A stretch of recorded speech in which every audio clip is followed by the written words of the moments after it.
I think it's happening. Yeah. Oh, gotta adjust the camera here. There we go. Got the Super Batman, the monkey butt, just snuggling it up. Ass to face on both ends. Just 69 and all day long, right, dog? Yep. Okay, hey everybody. Welcome to Houston No Problem, where the monkey butt and the cat, dogs and cats, living together. Well, we have a couple of things. One, just before I came on, a new 8K from YQ dropped saying that shares will be canceled on the 30th, but this document was prepared on the 14th, which means we got 10 days for make or break. So either it goes to zero or it goes to the moon, I think. It's one or the other. Which way is it going to go? Is it going to be a tax write-off or a big win? I don't know. Am I paying taxes or getting a deal? So we got that. Also, economists are starting to come out and be like, this thing's going to crash hard. And that's mirrored by the fact that JP Morgan is selling just a boatload of credit default swaps. 700 billion worth from January to the end of the quarter in June. That's ridiculous. Oh, monkey butt gave up. No more love for the monkey butt. What else happened? Also, home sales are slowing to the slowest point since 2011, which was like the absolute bottom of the housing market. So that's bad. It's worse, or it's the worst moment it's been since it was the worst it has ever been. That means when it gets bad, it's going to be even worse, if you get my drift. On top of that, the Fed paused on raising rates this month. I think because they're scared that they may push it, 1/4 point too far and be the trigger for everything going bad. Kitten! All right, one sec. Yeah. Hi, buddy. Hi, buddy. Oh, gotcha. You're all mine, little kitten. Oh, boy. Oh, you come and visit, and you have to come and say hi to everybody. It's little kitten. Oh, little Calypso. Yeah, buddy. Oh, I love it when you grace us with your presence. Come venture upstairs. Yeah. Yeah. Oh, you're just a little dude. You're just a little dude. Right, this is just going to be the rest of the show right here. I totally forgot what I was talking about. Cousin Little Kitchen came and visited. Yes. How you doing, bud? Want to say hi to Super Batman?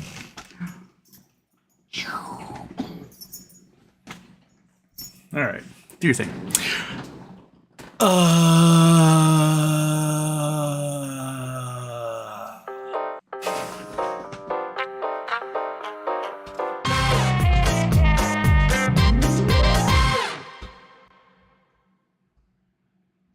Kitten, hanging out in the background, clamming around, doing things. Right, buddy? Okay, off. That's off. Shouldn't distract me, but it's off. So, did anything else? That totally just blanked as to what I was doing at all. Well, I guess you guys will talk about stuff. So, Lucre Speed, do you think YQ owners could issue a crypto dividend or a new blockchain stock or something like that? Yeah, I mean, they can do anything they want, right? Now, we've speculated for a long time that somebody is going to take their stock and blockchain it, which is probably the only true useful thing that you can do with crypto. Is create a ledger that's checkable and non-fungible for stocks. That way people can't naked short it. Duh. So it only trades on the actual inherent value of the stock and not as the manipulated value of people just making shares out of thin air. Will they do it? I don't know, but they could. I mean, I'm not stopping them from doing it. As far as I know, no one else is at the moment, so why not? I would love to see that happen. I would love it. Moon was first. Part Out Studio was second. Moon says Acme got a 180-day extension today. All right, so I thought it was like the 15th that they were supposed to fly for that, but maybe it was the 20th, and my 180-day math was wrong. So they've got another half year to figure their shit out. All right. Mighty Mouse says first, but they were not first. They were third. Alexander K. Howdy, Houston. If the BBYQ stock pops, do you think it'll affect Carl Icahn's IEP stock price? If it turns out Carl was a part of this, yes. And all signs point to he is a major contributor to the dip facility. So I'm leaning towards he's a part of this. Yeah. Are you sniffing that cat? Are you sniffing that little kitten monkey? Oh. You guys are buddies now, aren't you? Here's your little buddy. That's your little buddy, huh? You're no longer terrified. Yeah. Tail wagging. This monkey sniffs a kitten. Oh, hey, kitten.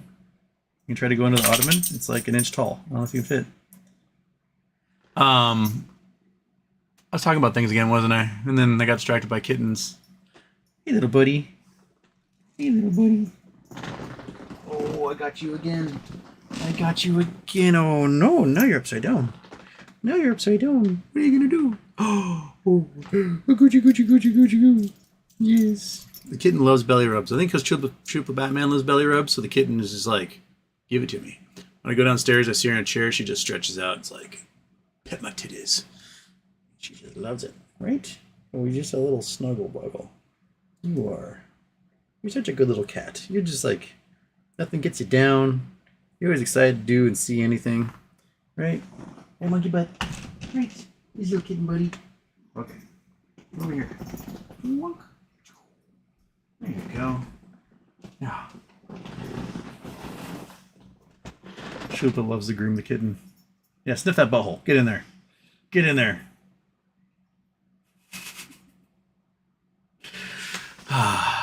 Good times. Good times over here at Casa de Astronerd.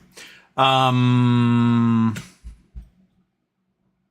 yeah, the IEP stock. Yeah, totally. If it turns out Kyle Icahn is indeed the dip and Philo financing behind this whole thing, yeah, I think it's gonna give it a little.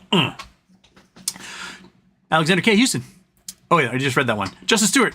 Hey Houston, if any thoughts on Russell Brand being canceled? Second issue is why everyone fine with Elvis dating 14-year-old Priscilla. Old news, just found out about that. It was like, whoa, what the fuck? I mean, a lot of those rock stars in the 50s and 60s were doing really dirty stuff. I mean, Jerry Lee Lewis married his 12-year-old niece. Like, that's messed up. You watch Great Balls of Fire, the Jerry Lee Lewis, like, biography, you're just like, what? And then you got stories about, there was the lady, she was like 13, and she got passed around by all the rock stars in LA and was known as like the ultimate groupie. And so, you know, David Bowie and Robert Plant and all those dudes had her.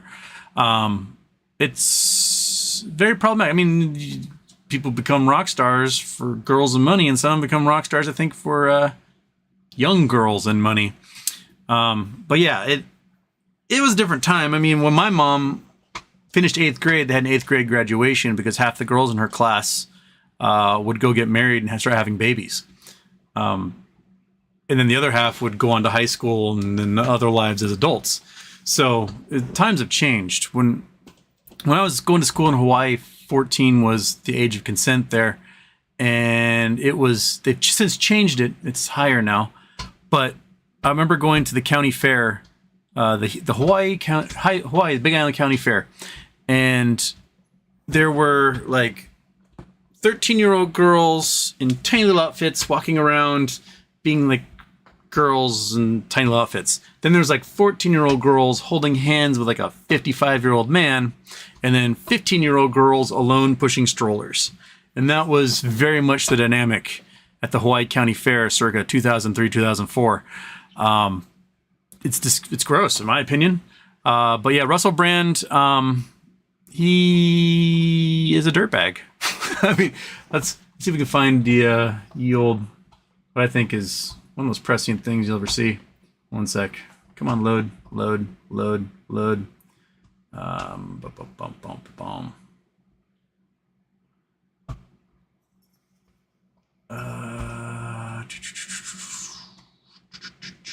Boom.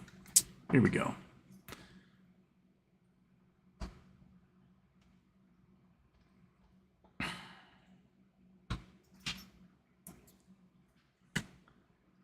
Are you not? Wait, what? Come on. Where'd it go? Chrome. There we go. All right, that's what we want. Okay. All right, so, get rid of that. Okay. This is from 8 months ago. Russell Brand is moving to the right so that when the accusations finally come out, he can claim it as a witch hunt. This is from Low Stakes Conspiracies. This person hit it out of the park. Absolutely just nailed it. So, yeah. Like, there's one of our viewers, I won't call her out by name, but she knows someone who was sexually assaulted by Russell Brand. And so she thought like the whole world knew about this because she knew about it. So it's, he's a slime ball. So, you know, my opinion. And there's at least one person that's in the like the meme stock community who turned out to be extremely problematic and was harassing and sending women and girls dick pics and things like that. And my opinion is anything a sexual abuser can do, somebody who isn't a sexual abuser can also do, right? Like, I don't need to get my news and information from an asshole who violates women and children. So I will go and look for the same news information from somebody who doesn't do that. I don't need to get my stand-up comedy from someone who drugs and rapes women. I can find my stand-up comedy from someone who doesn't do that. I don't need to get my rock and roll from someone who adopts an underage child and then marries them for the sake of avoiding consent laws. I can get my rock and roll from someone who doesn't do that. You know what I mean?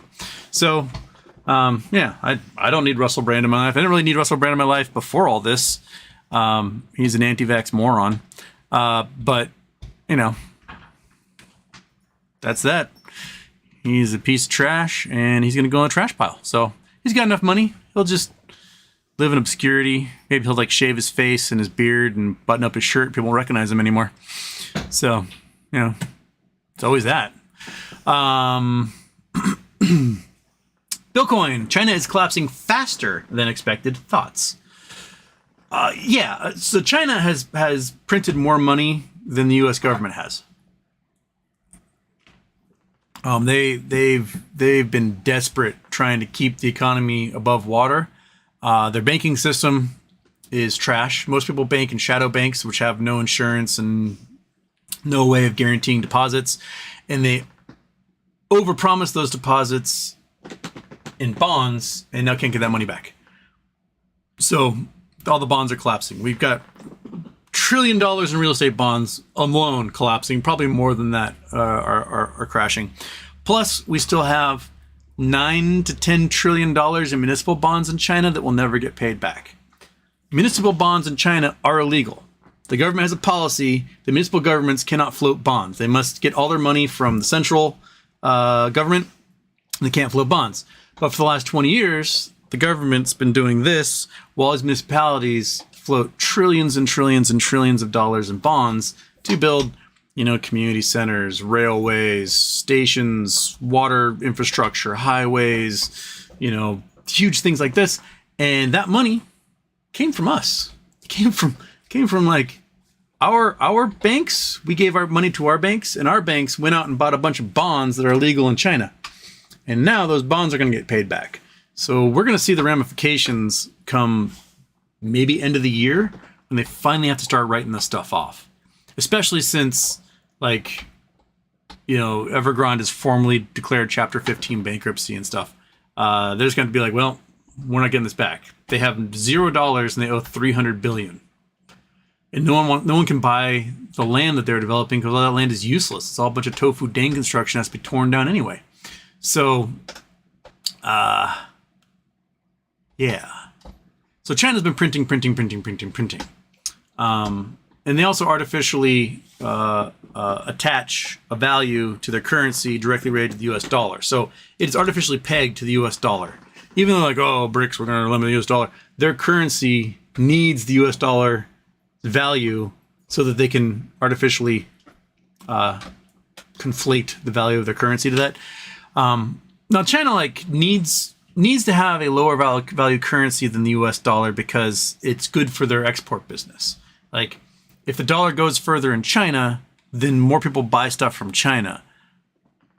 But if the Chinese yuan completely collapses, like, you know, like the peso did in the 1990s, they could be in for a real raking over the coals by the rest of the world.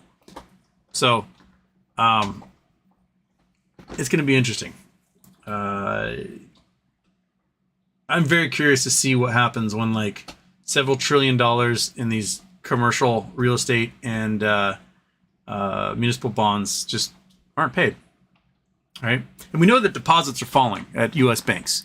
And now people are like, you'll see headlines are like, oh, you know, depositors pulling out funds at a faster rate than any time in history from U.S. banks. I don't think it's that they're pulling out funds. I think it's just those funds aren't getting replenished. And so people are having to use their savings due to inflation and other causes depleting their savings. So it's not like people are like, you know, screw these banks, I'm taking my money out. It's that their money's going out because their rent went up, their mortgage reset, gas is more expensive, their car is now $1,000 a month, et cetera, et cetera, et cetera. And I think that is what's depleting deposits in U.S. banks. And so all that money that depositors have put in there that have to pull out is stuck in these fixed rate bonds that oftentimes A, are worth less than what the bank paid for them, or B, just not going to get paid out. Because whoever was responsible for those bonds, they're not paying them. We have a higher rate of commercial default, of like businesses defaulting right now on their debt than any time since 2009. So 2009's up here. We're currently about here, and things haven't gotten bad yet. So we're going to see a lot of default, especially with those REITs, the real estate investment trusts.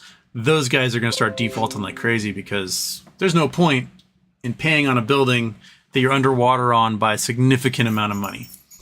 If you bought a building for $1 billion through one of these REITs and the building's now worth $100 million, you're not going to pay that. You're like, all right, I'm out of here. That didn't work. Write off time. And you're going to get a huge tax windfall from writing it all off. So, and the banks are going to be stuck with it. I think this is where a cataclysm pretty much comes from on that one, Bill. Okay. Scott Lumley, Houston, can you tell us some of your crazy server stories? Crazy server stories. I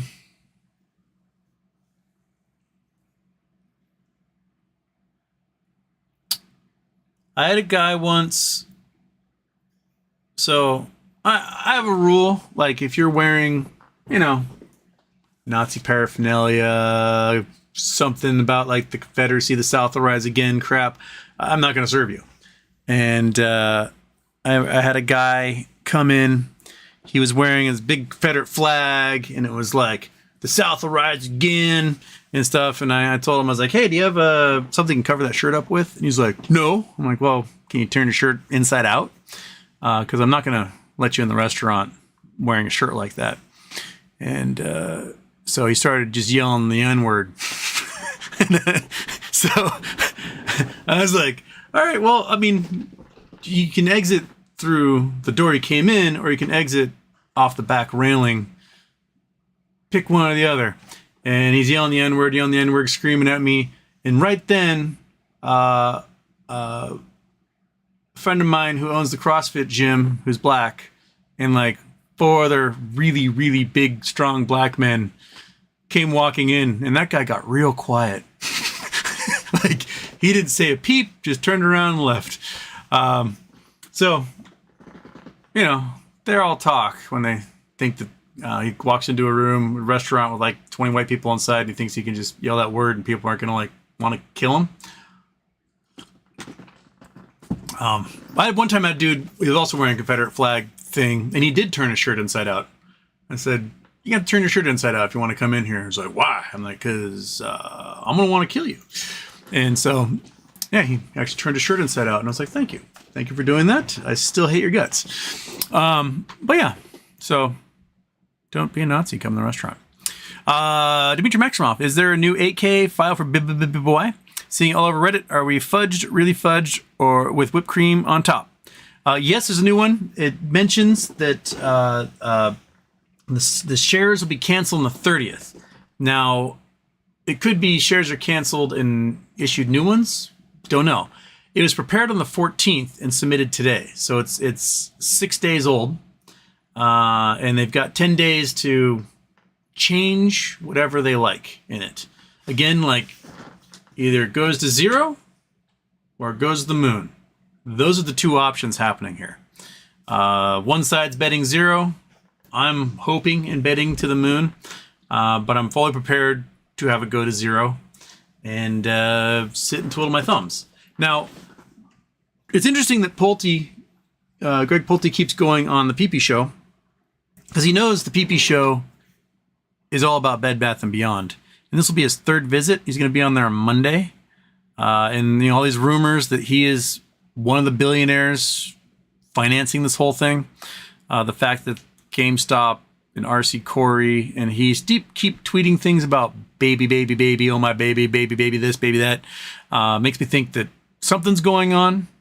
And, if they take the company and everything and they get all the assets and we get nothing, it's good for them in the end, but, for us. But I don't think someone would want to be a potential public face of that and to be like nudge, nudge, winking investors at the same time. If they're just going to take everything and move from there. I think there's an element of being a folk hero in this. And I think that's a small part of the driver, at least. So we got 10 days to find out. Can't trade them, so can't buy more. So I'm just gonna write out what I got, and if it goes to 0, then that's my tax write-off for my 2023 taxes. Coffee Donuts and Homer. What value does BibBibYQ have? The leases? Nope. Workers all left and got other jobs. Intellectual property sold off. Bye baby gutted. The longer it drags on, the worse it seems. It's the accounting. There have been several companies in the past that have become SPACs, basically, or holding companies for other things.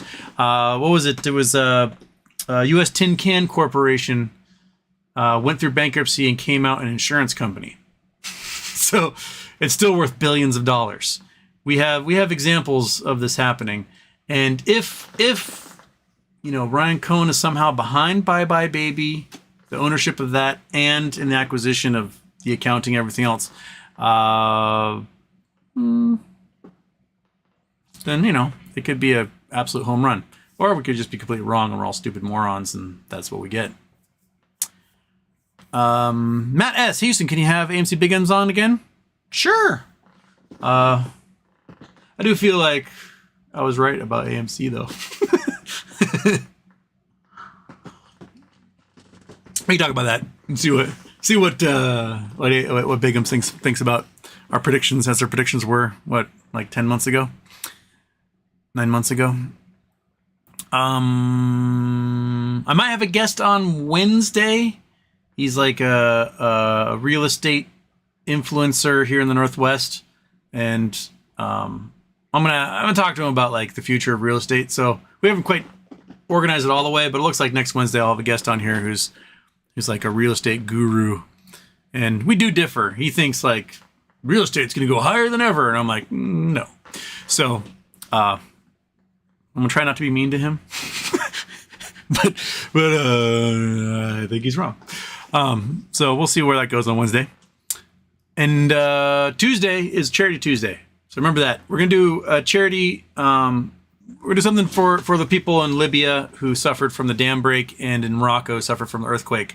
There's a couple of groups based in North Africa that are doing a whole lot of recovery work. So we'll try to get some funds headed their way so they can help. I mean, we're looking at tens of thousands dead just brutal. The flooding and the earthquake, just absolutely horrendous. And so, well, that'll be for Charity Tuesday this month. Dimitri Maximoff, blonde Borgs have the same fun.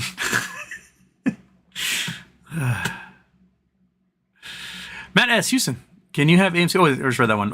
Coffee Donuts and Homer, no labs, down to 48 cents. Why don't they just go private? What is the lure of being listed if the shorts can decimate the company? The shorts can only decimate the company until they announce FDA approval, right? Like the minute they announce FDA approval, that stock price goes into the stratosphere because they will have a corner on the market of all 30 million diabetics in the United States. Every single one of those diabetics within a year or two will be using a no labs device. And they'll be paying $99 a month through their insurance for it. They'll be making tens of billions of dollars a year in profit within a couple of years of launching their device. So I don't think they care. I think what they're planning on doing is they will announce that they're going to be doing a share offering at the market, December, January, somewhere in there. At the same time, they'll announce like phase 3 trial success, and the stock price will go woohoo, and then they'll sell, make a bunch of money to, last for another couple of years, and then they'll get the FDA approval, and then gone it will be. Giga Shukla, hope you don't stop the charity shows even after MOAS. If I'm MOASing, I'll probably only do charity shows. Like, I won't need the chicken scraps that YouTube gives me. So Giga, I don't know if they'll be as regular, like 3 times a week as they are, as my shows are now, because I'll have more opportunities in life with MOAS money to see the world and do things. But if I do shows, they'll probably be nothing but charity shows. So, and they'll probably be insane charity shows because all of you guys love MOAS as well, and we'll just make it rain, baby. We'll just make it rain. Wee Wild, Houston, man, these hours don't work for me. I can't stop to listen to you at 5 in the afternoon. I'll catch up when I'm back home. And you're doing a live at reasonable hours of 11 or midnight. I'll probably be doing a live Friday night. So Friday night will probably be a late night show. So Houston After Dark on Friday. So that'll be happening.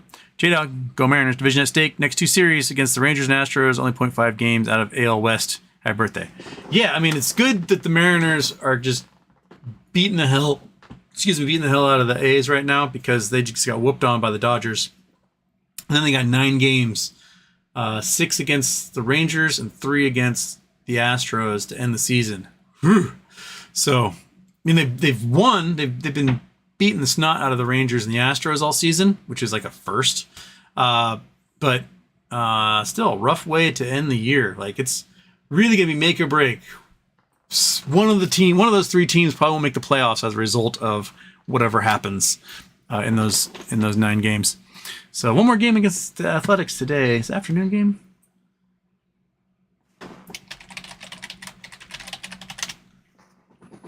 Oh no, it's playing right now. Yeah, Mariners 6-3 up over Oakland.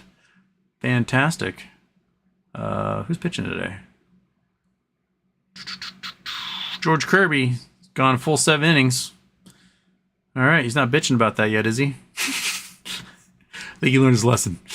Don't bitch about your pitch count.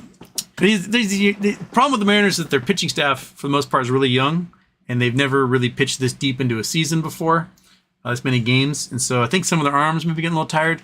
But, like, Wu did a fantastic job. Miller did a fantastic job. So they're, they've been kind of limiting their pitching to around 5 innings. And then having the bullpen come in. But, all my European viewers are like glassing over because they don't care about baseball. But anyway, yeah, go Mariners. Boss, Sweet Wild moved to France where he starts at 11:30 p.m. Coffee Donuts and Homer. Randy Cornett was an awesome guest. He was very organized. Yes, he was. I'd love to have him on again. Javier, good day, Houston. Happy non-birthday. What do you think of J. Powell's speech today? It sounds like the banks are in trouble and official recession is looming. I think you're exactly right, Javi.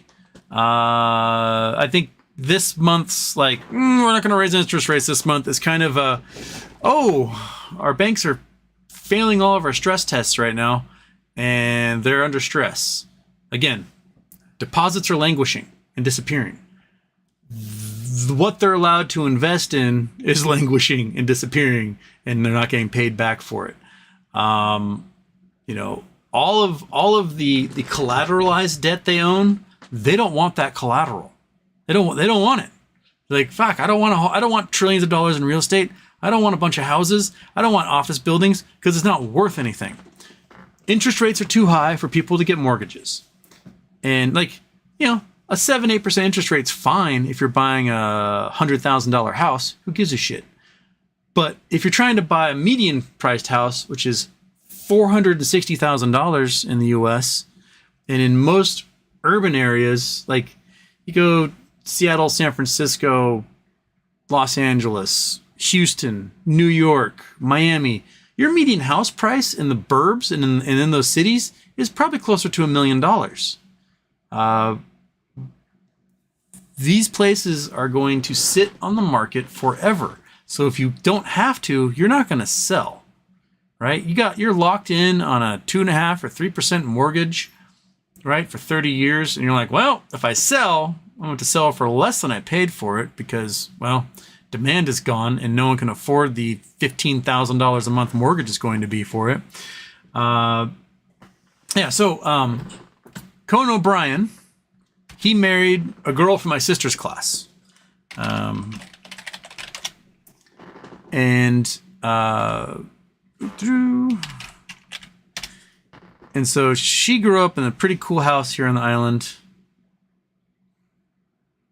And looks like her parents are selling it. So Conan, like, twice a month is up here on Bainbridge. And, come on. We're zooming in here. We're zooming in. Come on. We're still going. We're still going. Come on. There we go. 14 million. This is the place. Give it to me. Now, I had a girl in my class lived in this house when we were like in kindergarten. And I think her parents sold it for like $250,000. Air establishing database. Come on, man. Give it to me. Give it to me. Give it to me. We're just gonna give us. There we go. So it's 5 acres. It's this little peninsula right here. Giant 150-foot saltwater pool. This is the old stone house. And then they built a second house and like a couple of garages, and they got a boathouse and a dock, and it's almost 6 acres. They've got low front sandy beach on one side. So this is $14 million here on the island. When the Hoppins owned this house, I think they sold it for like $250 when I was like 7 years old. Bet they're really regretting that now. But yeah, so $14 million you can own Conan O'Brien's in-laws house. Also this house, oops, can't really move. The beach, is it this one? One of these is for like 5 million right now. Might be, maybe it's this one with the sandy beach. I think it's this one. This one's 5 million right now also. So, these places are going to sit on the market, I think, for a while. This one might sell to some like tech billionaire or something because they can put in their helicopter pad and I don't know, whatever they do. But, there is a silly number of houses available on Bainbridge for sale. Close that. That's how many we got. Do I have filters on right now? No filters. Okay, so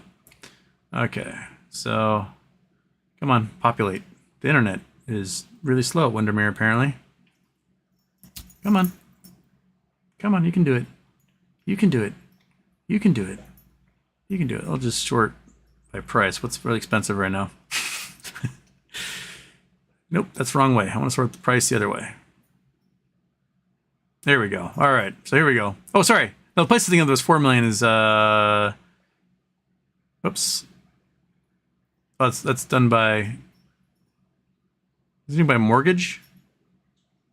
What's with this 80,000 business? Back. I 95,000. High to low. Yeah, high to low. That's 14 million. Do your thing. There we go. Okay, so yeah, almost 8 million for that place I was thinking of. 6 million, 5 million. A lot of homes in the lot of millions going on right now. 4 million, 4. A lot in the millions. Holy smokes. Goodness gracious. So let's see here. How many homes are in the millions right now? That's 1, 2, 3, 4, 5, 6, 7, 8, 9, 10, 11, 12, 13, 14, 15, 16, 17, 18, 20. So that's 60 homes for $1 million or more, including condos. Jesus. That's ridiculous. And a whole bunch right in the cusp. I mean, look at this. This is a split level for $1 million. This is 1970s horror show where no matter where you want to go, you have to climb stairs for $1 million. Just ridiculous. So these places sit on the market for how long? We can organize it by time on market. I'll do old to new or new to old. Give it to me. Give it to me. Is it, which one is it doing it for me? Is it doing old to new? Okay. So if I click on you, how long have you been on the market there, buddy? Active 1 day. Oh, I want the opposite direction. I don't want to do that. You've been on the market 1 day. I want to go the other way. There we go. Come on. So that's land. Don't give a shit about land. This place, $1 million condo, has been on the market for 848 days.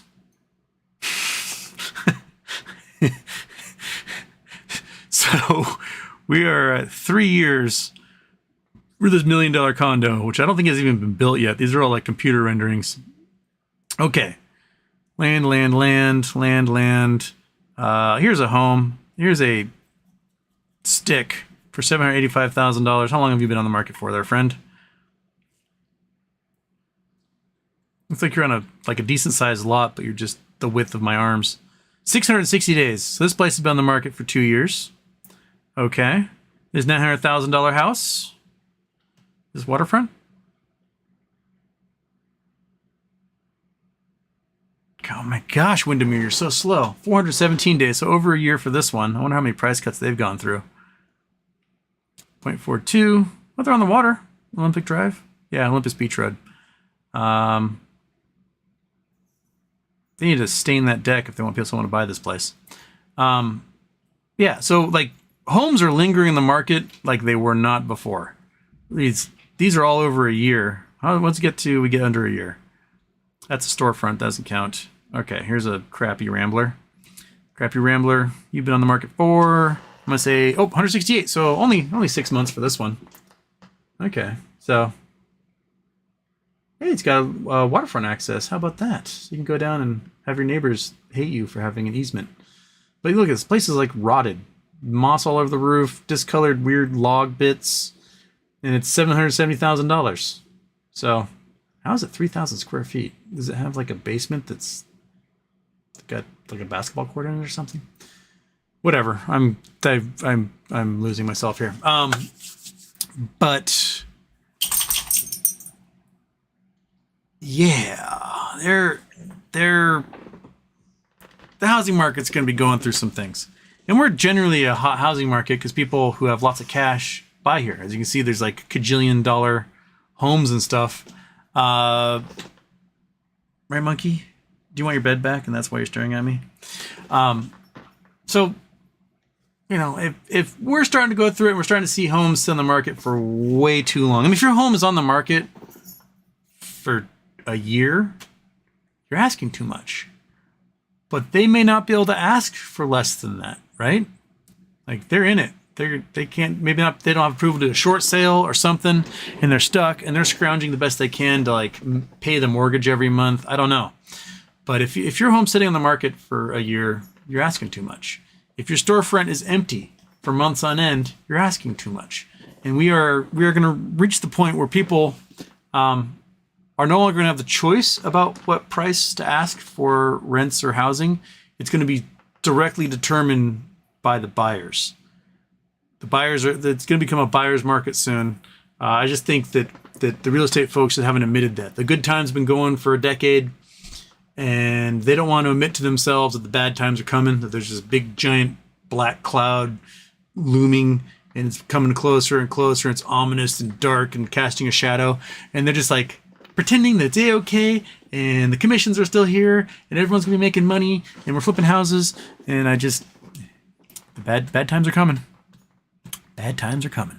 Javier, go Astros. No go Astros. Daniel Motes, Houston, happy birthday.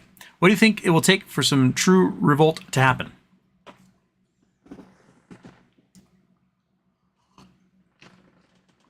Honestly, I don't know. Maybe if we could, if there's members of Congress who can somehow get a couple of anti-union laws out of there, we might be closer to like the ability of striking and protesting like they have in a place like France. But we made it against the law to do sympathy strikes. So like union auto workers are striking to get better pay. You can't have an unrelated union strike in sympathy of them. Be like, yeah, you know what? We Boilermakers, we're not going to strike. We're going to strike and not do any welding until the auto workers get paid what they should get paid. We made those sympathy strikes illegal 100 years ago, which makes like a general strike, like a nationwide general strike, really hard to organize legally. We probably should have general strikes like they do in France all the time, but we just don't. We've been like, our nards have been clipped and got kneecapped by the government back in the 1950s. It made that stuff really hard to do. So I don't know. It looks like 67% of student loan borrowers have no plan on paying the money back. Like they're like, no, we're going to protest. We're not going to pay shit. So a majority of student loan borrowers are planning on defaulting. Now, I got my letter about the SAVE program last month, and just expecting like, oh, you're going to owe $1,000 a month or whatever. And it came back at $10.44. And I was like, oh, okay. I got a second letter yesterday saying, no, ignore the last letter. This letter is $0. You will be paying $0 towards your student loans. So, okay, I'll gladly boycott. I don't have to pay anything. So I don't know what, like, a lot of people are going to be boycotting, but they might not have anything to pay back to boycott. So that's one way to kneecap the boycott business, is just make it so everybody qualifies to not have to pay back their loans. Interesting. I mean, I think at this point you have to be earning like $125,000 a year to have to owe anything on your student loans. It's blowing my mind. $0. Like, why $0? I mean, I'm happy about it. I'm not gonna complain.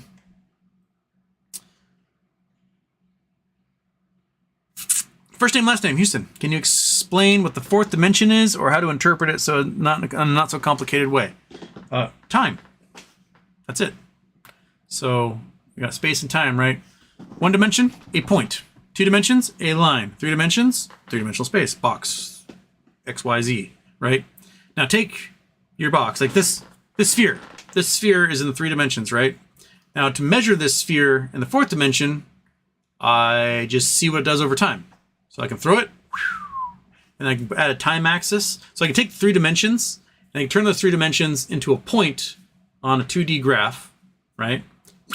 And then as it flies through the air, I can chart what it does over time. What does that 3D object do over time?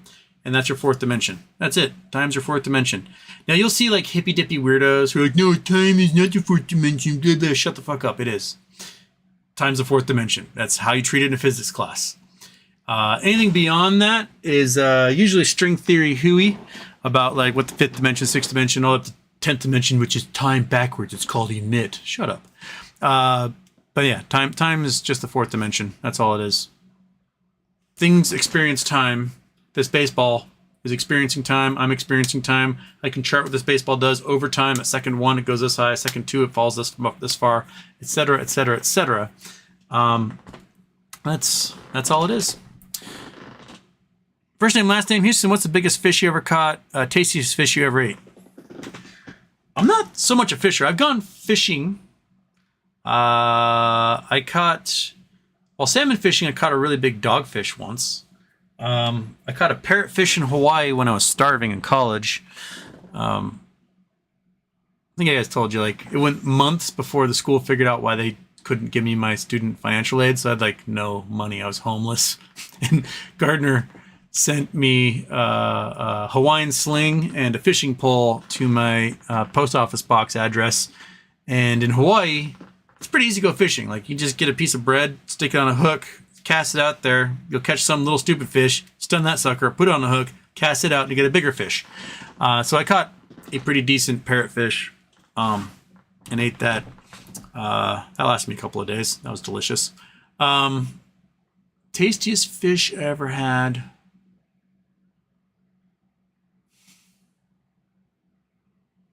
Tastiest fish. Man, I mean, there's so many different kinds.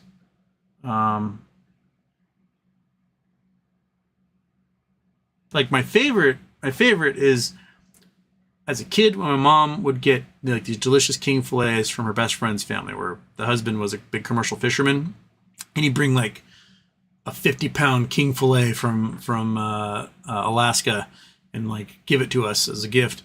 And my mom makes this dill sauce that just kicks ass, and you just coat the salmon in it, bake it in the oven. It keeps like the moisture in the salmon. It's just delicious. That'd be my favorite way fish gets prepared. But like, I mean, I've had some really kick-ass fresh sushi in Hawaii, where literally like the Suisan market is across the street from the sushi house from Ocean Sushi. You order your fish, and the guy would like walk across the street, go get your fish, and come back and cut it up and serve it to you. That was like the most fresh I've probably ever had sushi in my life.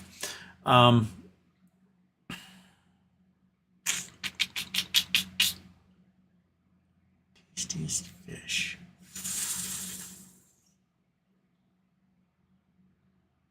Man, it's hard to pick. I remember having mako shark once and being very surprised at how tasty that was. I was young, and I won't eat shark to this day because now I learned, like, you know, eating the apex predators like that just destroys ecosystems. But man, whale was disgusting. Whale did not taste good at all. I don't understand why anyone would even bother catching a whale. It tasted gross. There's better things out there than whale. I'm going to ponder on that more. Richard Gregorio. Houston, has the MMTLP S1 been approved yet? Not that I've heard of. They did submit an amendment to it last week, which may extend the timeline as to when it can get approved. Usually it's like about 45 days from submission to approval. So they submitted an amendment to it, so that it may take a little while longer.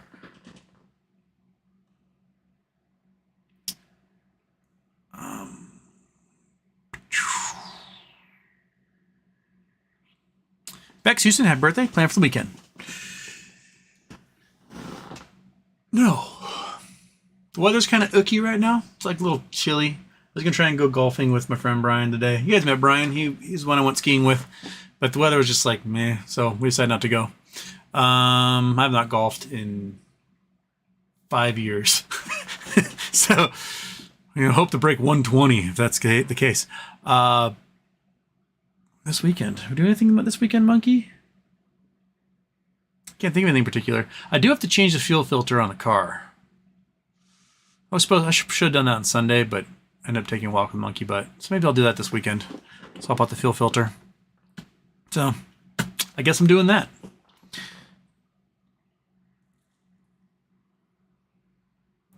Oh, there's a reset of the chat again.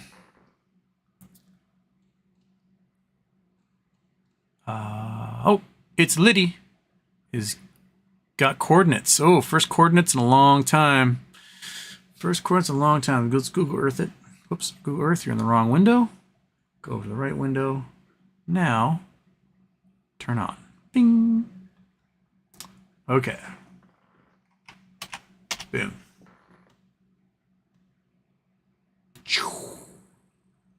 Going way south. Way south. Going to Antarctica. We're going to this mountain shaped like a pyramid. There we go. That's gotta set the ye old conspiracy theorists on fire, huh? Now, it's interesting that it's got 4 flanks, because if it's volcanic, you usually get 3, not 4. So what could be shaping this sucker to have 4 flanks like that? Interesting. There's a little hoogity-doo right here that's kind of shows it might not be a clean face. It's got a little curve there, but erosion, who knows? So there you go, aliens. It's all aliens. The faces on these, like there's triple point right there. There's a triple point there. This one has 1, 2, 3, 4 as well, but it's not quite at 90-degree angles. Where are we? Hudak Peak. It's a big glacier there. Plummer Glacier. Big glacier. That's a very big glacier. So yeah, look at that. But just look at that. Somebody found a pyramid into Antarctica. Lippert Peak.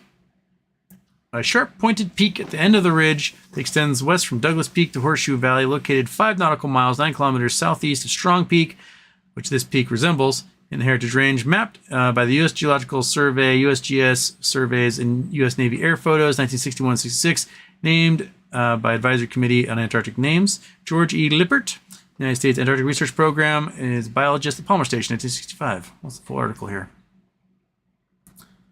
Oh, that's it. Nothing about conspiracy theorists, though. There's a picture of it. There it is. So people have been to it. There's a dude, like, not too far from there. Yeah. So people have been there. You can see that little wavy S in the ridgeline. Lippert Peak. How big is it? What's my scale here? It is about a 1/4 mile wide. Word. Can't tell at all. 4,100 down to 47, so about 100 feet tall. 100 feet tall, 1/4 mile wide. Noted. All right. Michael Steegs, Houston, do you think UBS gets in trouble if the price of GME goes up a lot? Yes. I don't know if you guys noticed yesterday, Citadel had to issue another $600 million bond.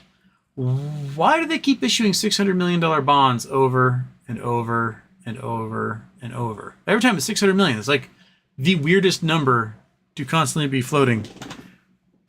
Right? Oh, you sad dog. You get your bed because the cat took it from you. Actually, the cat didn't take it from you. The cat was snuggling with you. You're just a pissy little bitch, and you just were like, ew, gross. I must leave now. Her eyes are so sad. It's like, my bed.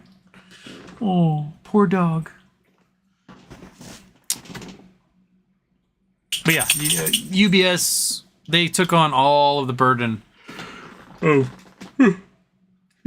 Now defunct Credit Suisse, and they're gonna be on the hook for all those swaps. They're gonna be bad, and they're gonna keep trying to figure out ways to keep those swaps going. I don't know. Maybe J.P. Morgan is the one who sold them all the credit default swaps, so that when they default on their own debt, they'll get paid by J.P. Morgan for it or something. I don't know.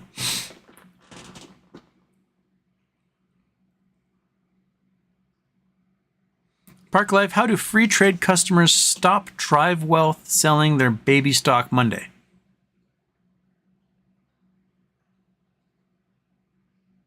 I don't know what that question means. How do free trade customers, I assume customers and brokerages that don't have a commission. Stop Drive Wealth. Stop Drive Wealth. Selling their baby stock Monday. Do you mean customers in payment for order flow brokerages? How do they stop the company from liquidating their holdings? Is that what you're asking? If that's the case, I don't know.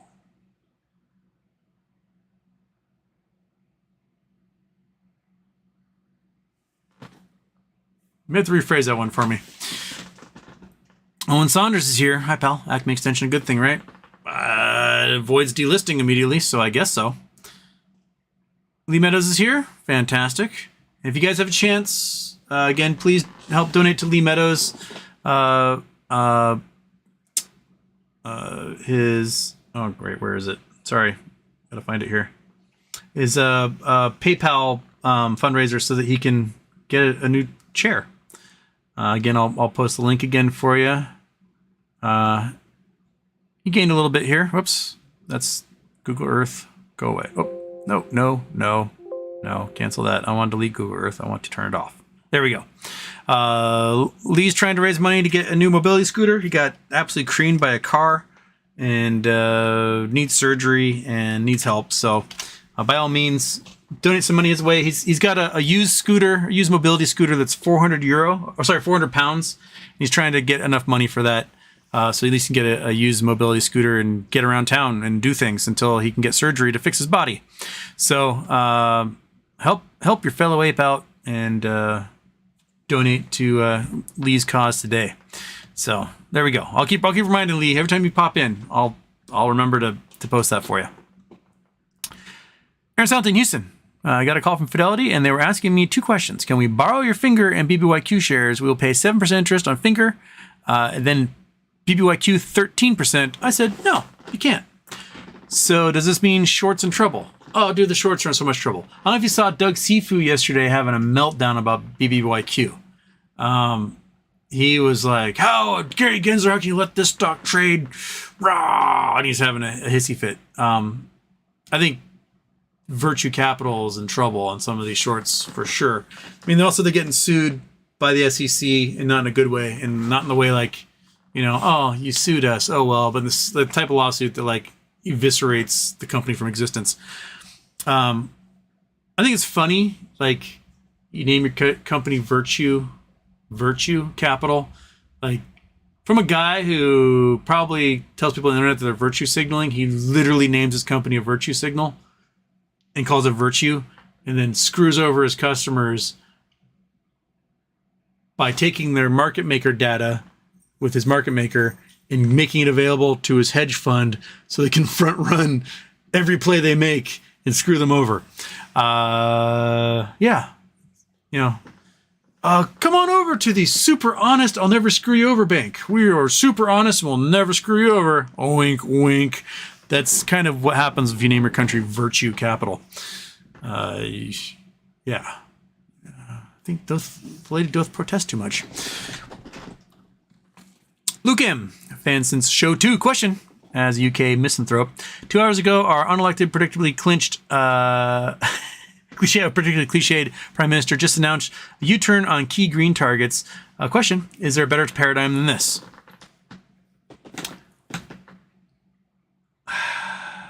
I mean, you guys need an election so bad over in the UK right now. And the Tories aren't going to let you have one. They're just not going to let you have one until time's up. Because at this point, the Tories will only get like 13% of the seats. Because people are just sick of their shit. So I guess, making things worse is a way to go if you are a Tory.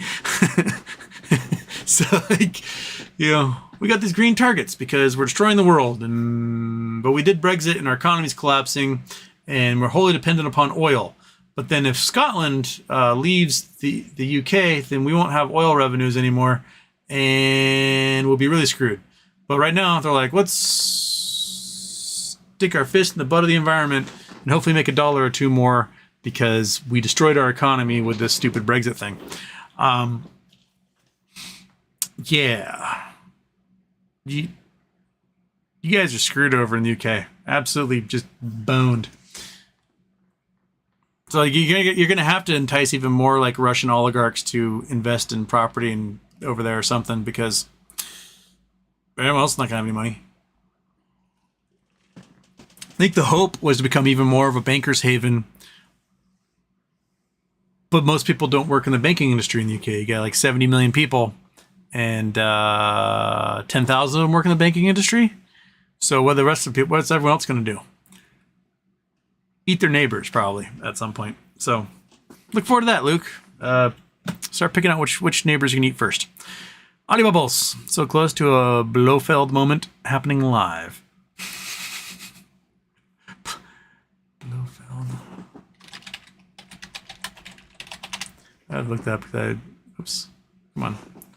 Blofeld moment, because my brain is not triggering as to what that is.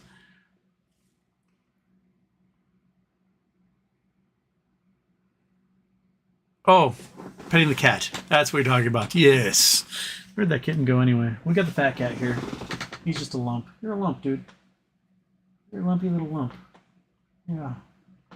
Yeah. You're just like a dark black basketball absorbing all the light over there. Jim Mirza, did you discuss the hack in Vegas? We talked a little bit about it the other day. Yeah, Harrah's and MGM, and turns out everybody has really crappy security, and none of their security people know about social engineering. Where you call up like, hey, this is Bob over in the IT department. I'm getting a sign that you have a virus on your computer. I'm made to log in to go clean it up for you. And they're like, okay, because I make $7 an hour and I have a GED. And what do I do? I'm like, oh, what you're going to do is you're going to go to this website, you're going to download this program. Okay, download the program. Done, waiting. Okay, now you're going to open up the program and you're going to punch in these little credentials here and tell me the IP address, and boom, I'll fix it all for you. And then just get in there and they freeze the entire network, hold hostage all of the machines, all the guest registration, reservations, and everything else. And then they say, hey, you guys are losing $150 million an hour. Pay us $1 billion in Bitcoin, and we will unlock it for you, and you can go back to living your life as a degenerate hub for humanity. And it sounds like MGM is paying. I don't know how much. I don't actually know how much the ransom is, and they haven't told anybody how much the ransom is. But they're paying. It's going to cost. It would cost them probably tens of billions of dollars to try and root out what it is they did. But it's locked, and the only way they'll unlock it is if they pay that money to some crypto account. And I'm sure you screw over the mob who controls casino resorts. They're going to have some murder team trying to hunt you down and get their money back. So just know, if you are a hacker who froze MGM and Harrah's and the other casinos, there's going to be a no-knock raid on wherever it is you're living or they think you live, and they're just going to pew-pew until they think they get you. So looking over your shoulder for the rest of your life. It's not like screwing over, some other U.S. industry. I don't know. Local power company or whatever. That's not controlled by the mob. As clean as they say Vegas is, the mob's still involved. Right, monkey? Right. Right, monkey butt? Yeah, you want to come say hi? Oh, you do you? Yeah. You want to say hi? Oh, there you go, you scratchy dog. Okay. Yeah. You're just a sweet dog. Oh, scratch the ear holes.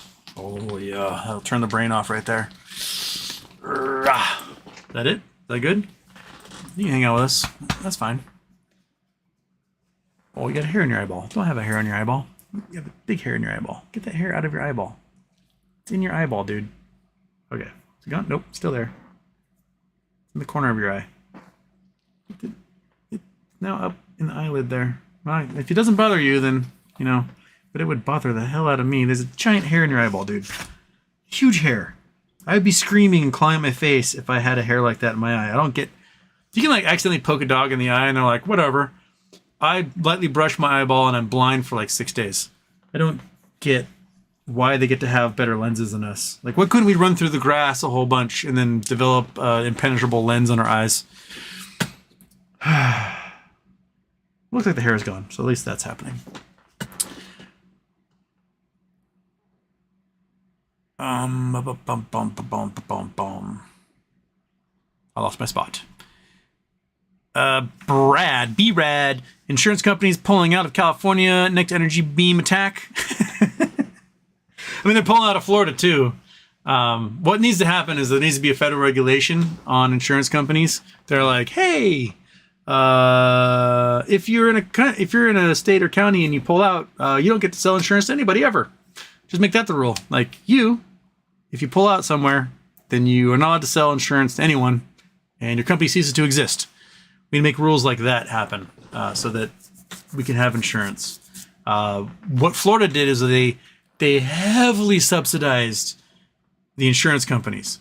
They made a giant $100 billion account for them for if problems happen that they don't have to pay into, and if they have to use it, they don't get penalized for it. And even then, the insurance companies are like, "Yeah, we're out." So, for anyone who says that there's no climate change happening, just look at what the insurance companies are doing, because that's just, they know what's up. You can't argue with pocketbooks on that one. Grape Nuts, Grape Knowles, Houston. Can you game theory out in high resolution the cancellation BBYQ shares? Happy birthday. I mean, there's two options. Shares cancel. They don't deliver any other shares to people, and the stock disappears. Poof, gone forever. Or the shares cancel, but everyone as a current holder gets a new share issued to them in a different company. That is the emergence, what emerges from bankruptcy. And if that's the case, woohoo! So that's it. Those are it. That's not too far to game theory on that one. Either they cancel and nothing exists, or they cancel and they issue something else to everybody who currently holds. There you go. That sound cool? All right. Don't drop the soap. Russell Brand situation reminds me of the chick in Virginia, Susanna Gibson, sort of cook and prostitute herself with kids in the house. Russell Brand situation reminds me. Repeat that one. I don't know how that relates to Russell Brand, but all right. Alexander K. Houston. I made a new video intro for you. What's the best way to send it to you? I guess send me a link via DM on Reddit if you have it linked somewhere. That's probably the best way. And I'd love to see it there, Alexander K. PG, Houston. Lots of negative comments, opinions on a recession and banking housing collapse today with another bump in rates. Who do you think will collapse first to cause the plummet?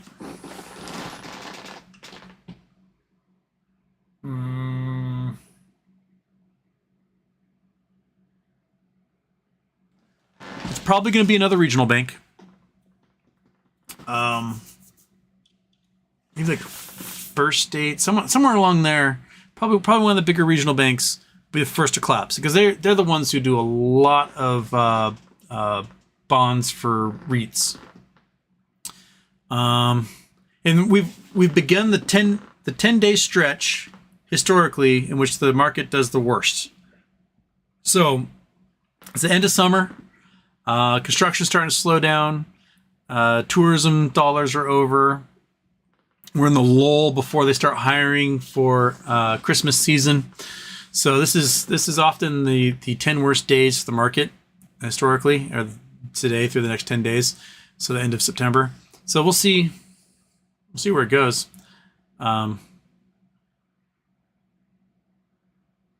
Yeah, but my guess is regional bank. Another regional bank will bite the dust.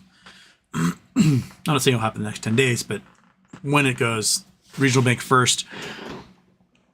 And maybe that might be signs that one of the big banks, they're going to sacrifice at least one or two big banks. And my guess is the three who are in the worst shape are Wells Fargo, Bank of America, and Citi. Those three are in the worst shape for big banks. So that leaves JP Morgan Chase, That's it. So I guess we'll all be JP Morgan Chase customers in the end, I guess. Zai Vlogs. You see that Kenny G will be meeting with Zelensky in New York? Interesting.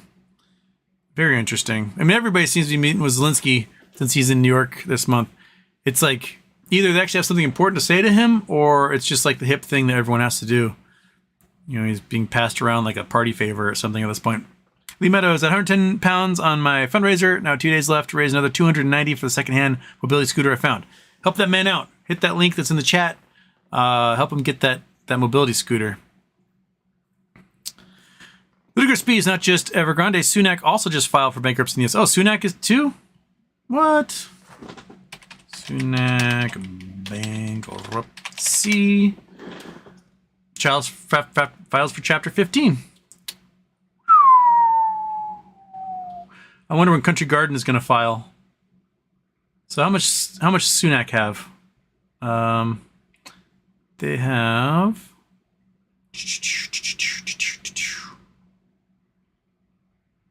So restructuring 10 billion worth. They have losses of 81 billion. Oh no, it's Evergrande had losses of 81 billion. Okay, so Sunak, they're small time. They only got 10 billion in there, so you know it's easy to forget about them. Sunak's total liability is staggering 1 trillion yuan, 137 billion. So they're in the whole 137 billion basically. Sales slumped 50% in 2022 compared to the previous year. Oof. All right, so got 300 billion on Evergrande's side, 200 billion with Country Garden, another 100-ish billion with Sunak. So that's 600 billion total that no one's ever going to get back. And they all own land no one wants and projects no one wants to finish or can afford to finish. Okay, so it must be just 10 billion they have in the US for projects. Interesting. All right. B-Ball 3710. How do I register MMTLP shares on Fidelity without sounding like an idiot? On your Fidelity app. On your phone. I don't know how to do it from... I use my phone. I don't use the web. From your phone, there's like your little profile picture thing that's like a silhouette of you. Hit that sucker. And if you scroll, there'll be like a thing that says something like Contact Us. Actually, let me just go through it right now. It is... So... hit the Fidelity. Go like that. Login. Yes, I want to log in.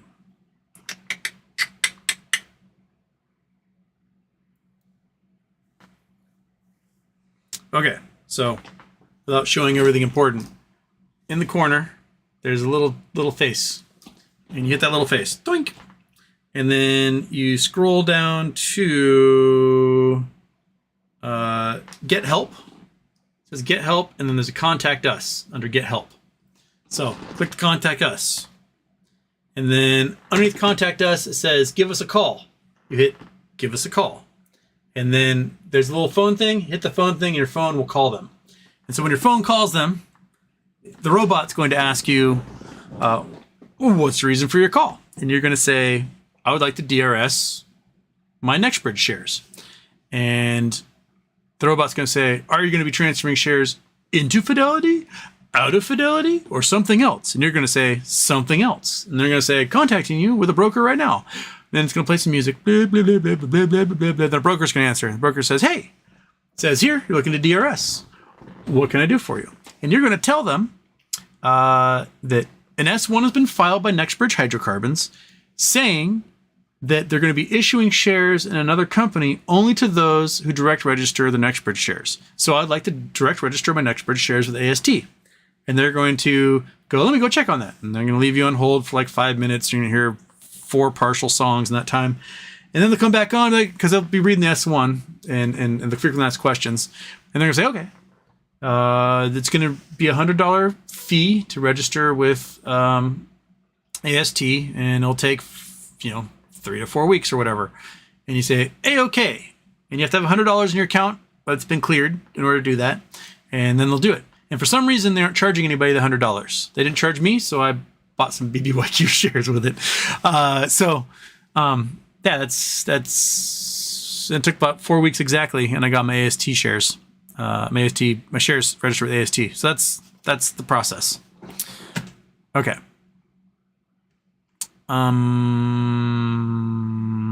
Doop doop doo.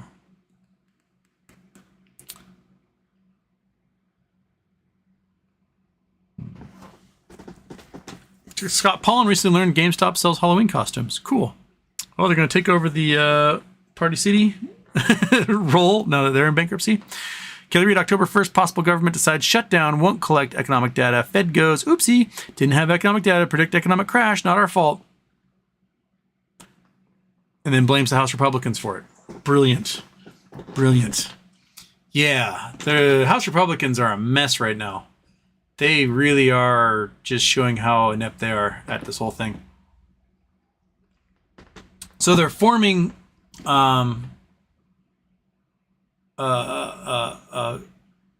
impeachment inquiry against Biden. They have no specific charges that they're investigating. There's like, we know he's corrupt, and that's the impeachment inquiry. Every time they claim that they have a whistleblower, it turns out the whistleblower doesn't exist or is not willing to go under oath to talk, or that they're being years ago facing charges on an unrelated crime of some kind. So they're not doing very well in this. Yeah, Hunter Biden is a scuzzy dude. I'll grant you that. He's a total scuzzy dude. He's got boatloads of trauma that he's trying to over-medicate himself with drugs and alcohol and women and making stupid decisions. Totally, I get that. Like I would have thought, trying to become a Navy officer and business leader, and you'd think like, oh, he's playing off his dad's name for some measure of success, but the dude just booted it, and he's a scuzzy dude. Yeah, he uses drugs and he buys guns illegally, and he's got sketchy dealings. I totally get that. Charge him. But like, what he does is not necessarily like President Biden doing those things. You know what I mean? And if you're going to complain about, Hunter Biden used his father's name to get access to foreign money. Really? Because I remember Ivanka Trump sat next to President Xi, and then the next day got millions and millions and millions of dollars of trademarks granted to her in China. Jared Kushner, her husband, gets $2 billion invested into his hedge fund. Donald Trump somehow lands billions of dollars in tour stops for the Live Golf Tour at his resorts. While he's president, you've got nations like Qatar spending $20,000 a night every single night of his presidency on empty rooms at his hotel in Washington, D.C. Like, yeah, there's scuzzy stuff, and then there's like scuzzy stuff, right? So yeah, throw the book at Hunter. I don't give a shit. He's not running for president. But also, if you're going to complain about a dude who his company total, with all his partners and everything, did $4.6 million in sales in China, when Trump was paying $1.5 million a year in taxes to China while he's president, makes you wonder what's going on over there, right? So, I don't know. There's a total case of whataboutism. I'm totally whataboutising it, but double standards, dude. Double standards. Yeah. Yeah, and then they're doing this impeachment inquiry, and they're not at all focused on trying to pass a budget so that the government can be funded. And you'll notice that every single time we have a government shutdown, it's because Republicans are in charge in the House. Every single time. Republicans in the House cannot manage a budget and figure out how to get this stuff through. They're useless. I think the government budget should be similar to that of how like a labor contract works, right? This labor contract is for 5 years, and this is where we're going to get paid. These are raises, whatever. At the end of those 5 years, whatever the last term was in that contract, that's you're working under until you organize for a new contract. So I think the U.S. government budget should be, if we budgeted this much money, right, for the next 2 years, at the end of those 2 years, you just keep funding things exactly the same until you pass a new budget. That's the way I think it should work. And that's probably how it would work in countries that aren't absolutely cesspools of incompetence like the United States. But, that's what have you. I wish we had runoff elections everywhere so that we could have multiple parties participate and have a functioning democracy.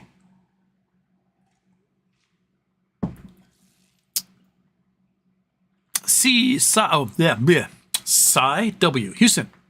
If you had timely information that could save the world from a complete catastrophe, but the only way to extract that information was via an interview sitting in a cat cafe, how screwed are we?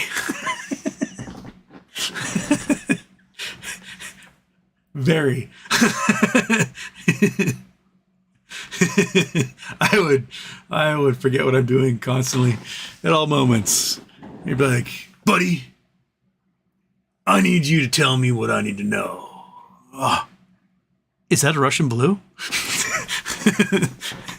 Is it playing with string over there? Huh. One sec. Oh, you're back. What was I talking about? I'm like holding like 5 cats. Yeah. I wouldn't doubt if I'd been poisoned with toxoplasmosis.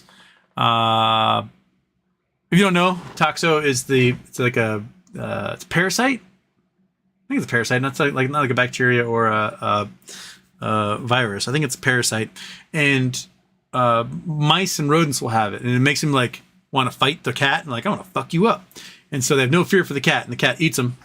The toxo goes through a system in their brain, and then when they shit somewhere, it comes out, and a rodent comes along, eats it, gets toxo, and the cycle begins again. And they showed that like people who have cats, they probably have toxo, and the people that have toxo are just like cats more. And I mean, how can you not like this lump of fat right here? This guy is just a sweet dude, and he's completely formless. He's just a football that absorbs all light, and he's a lovely, lovely little football that absorbs all light. I will gladly let the world die so I can get a few more scratches out of this guy. Right? Oh yeah. Oh, you little turd. Okay. That's right. I got to make sure he's animated every once in a while. Chad, I buy everything at GameStop. Seems like a good plan. Kelly Reed. Canada inflation jumped to 4% year over year. Housing is insane. Sorry, U.S. looks like there's a new top dog in town. Me crying in my mom's basement. Yeah, I don't know how you Canadians are going to do it. If you guys think housing prices in the U.S. have gotten insane, housing prices in Canada are bonkers. Let's look at Scotia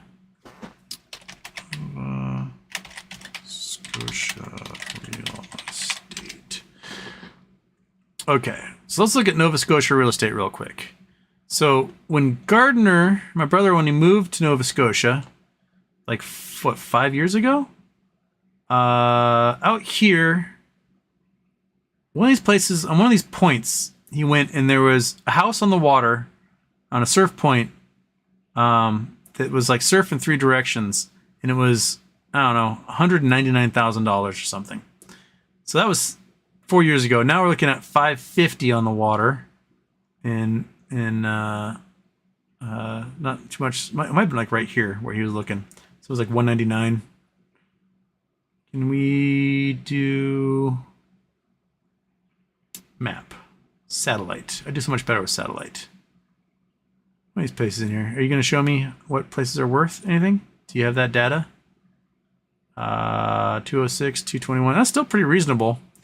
Granted, you're in Nova Scotia. Lagoon side. Cow Bay. Let's see here. Flag Pond, Coastal. Golf course. There we go. Here's some houses on the water. Anything in here? 375, 499. Okay, so it's like tripled since Gardner moved there 5 years ago for places on the water. And now we're like into Nova Scotia proper. But that's Nova Scotia. Like, you might as well be in the Arctic Circle. So, but you know, you go to Toronto, Let's just look at Toronto. Toronto is just insane. Okay, here we go. Come on. We're going across. There we are. Lake Ontario, Toronto. What we got? Populate. Populate. Come on. Click to see all homes. That's what I want to say. There we go. All right. Everything is 2 million, 1 million, 6 million. Condo, 3-bedroom, 680. Not too bad for a condo. 1.2 million for that pile of crap. 2.5 million. I mean, everything's in the millions here. 9 million. 1 million. 1.2 million. 1.6 million. Get further out of town. 549,000. So we've got to get out to the boonies here. 1.4 million. Okay, let's go to like far away. 1.1 million, and you are now way outside of Toronto. Okay, let's go even further. We're in farm country. 1 million, 680,000, 1.25 million.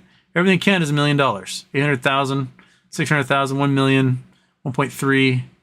Yeah, everything's $1 million in Canada. You go right across the border, right? Like millions of dollars right here in Canada. You go across the border into Buffalo, New York, right? 342,000, 225,000, 690,000. That's a big ass house. 440,000, 349,000. So these are homes that just a couple miles away would be like $1 million. This side of Niagara Falls, 1 million. This side of Niagara Falls, 1 million. This side of Niagara Falls, 1.3 million. This side of Niagara Falls, 734,000. This side of Niagara Falls, 1.4 million. This side, whoops, I'm going to click on you all the way. 1.4 million. 549,000. That's the most reasonable price home in Canada right there. So $140,000 in downtown Buffalo and millions of dollars right on the other side of the border. So Canada's gone bonkers. Yeah, there's, you got to think about the trade and everything. But like Detroit, right? Detroit, you can literally buy houses on eBay in Detroit for $1. $1. You can go on eBay right now and be like Detroit house, and you can get that sucker for $1. Right? Windsor across the street, $269. That's pretty reasonable. $349, $269, $199, $599. That looks like a mobile home. Across the water in Detroit, $139,000, $63,000, $23,000, $12,000, $46,000, $18,000. So these are homes just a couple miles away from each other. The only thing that separates them is a border, and these homes are 20 times more expensive than those homes. Okay, let's go to where real estate's bonkers here in Washington, right? We're gonna fly across the country, past South Dakota. We are going to go to one of my favorite places in the entire world. I love White Rock, BC. I think White Rock is a fantastic little town. Here's White Rock. Okay, White Rock, we got $675 for a condo, $2.7 million for a house, $1.8 million for a house, $1.5 million for a house, $1.3 million, and so on. Blaine, $474, $729, $540, $202. You got a couple in the millions. Like, and look how many homes are for sale up there. Holy cow. Just the number of homes for sale in Canada. This is ridiculous. The population here is not too different than the population here or like in Bellingham, a little bit to the south. So Bellingham down here. Oh, come on, Bellingham. Right there. So, like, the number of homes for sale in Canada is ridiculous, and the prices are like 10 times as much. So this is way bigger population than Surrey and White Rock. And there's just not same number of homes for sale. So stuff's going wrong in Canada if you can have that many homes for sale and have them all be in the millions. Stuff is going wrong, man. What about Point Roberts? How much is a house for a house in Point Roberts? Point Roberts is this weird little point that sticks down, and the negotiated border slices right through. So like you cannot leave Point Roberts without going to Canada.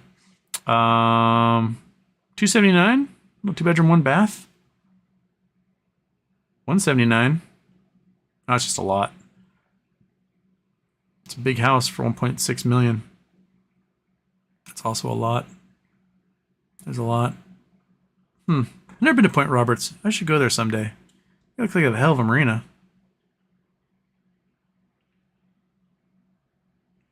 I'm losing track of myself here. But anyway, Canada's screwed. You guys are fucked. Better hope that there's like nothing but gargantuan number of Chinese billionaires all just buying those houses. Because otherwise, there's no one to buy them.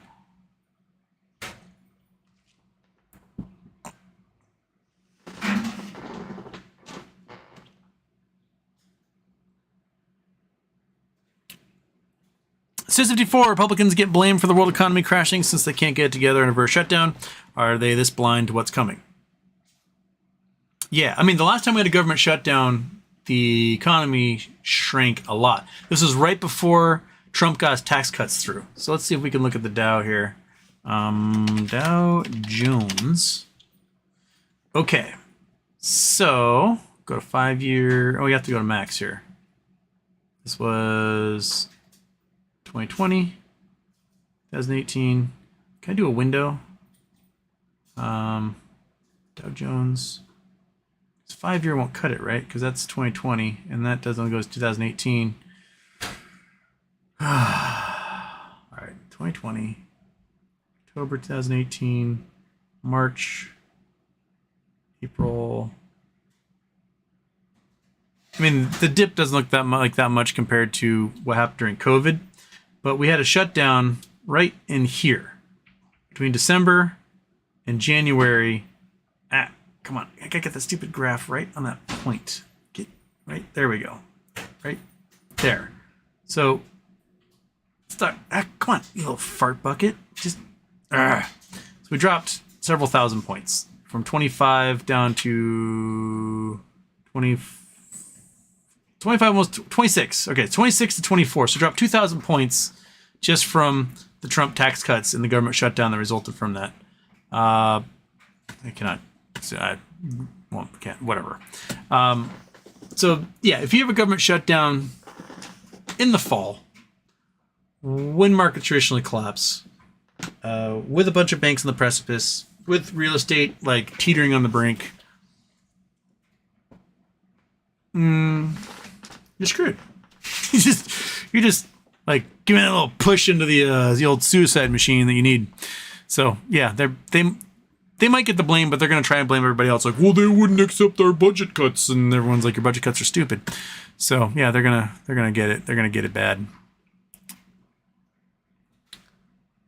Scott Pollen recently read an article about the change in regulations of cement mix for condos. Apparently, units after 2012 have a lower strength mix. This sound like Mike Tyson's lower strength mix. More weathering from hot, cold cycles and weather exposure. Huh. So my guess is it probably saved them a little bit of money, and that's why they did it. So what we should do is we just do Roman concrete. We discovered Roman concrete. The reason why Roman concrete lasts so long is that it's made with salt water. So the water they use for the mix is salt water, not fresh water, and that's what makes Roman concrete last. So why don't we do that? Right? Right, Fat Cat? Right, you little blob? Little blob of night? Oh, can you imagine if you were Fanta Black? Huh? Wouldn't that be awesome? Yeah. Okay.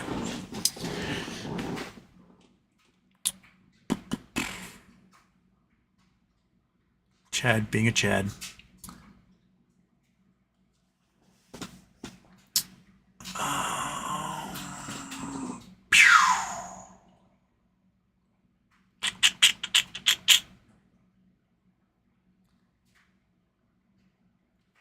Coffee, donuts, and Homer. If home sales are slowing, why is DRV not rocketing? You got me, man. I think DRV is tied to our mortgages getting paid. And right now they might be getting paid still. So if they're not getting paid, that's when DRV would start flying.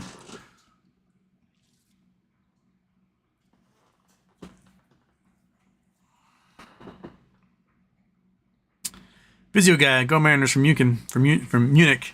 Yeah, happy Oktoberfest, those in Munich. Even though it's September, Oktoberfest begins in September. Because, you know, that's what Oktoberfest means. Celebrate September.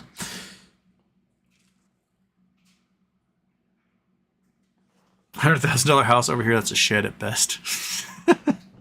Yeah, I don't think there's even a plot of land you can get for $100,000 around here.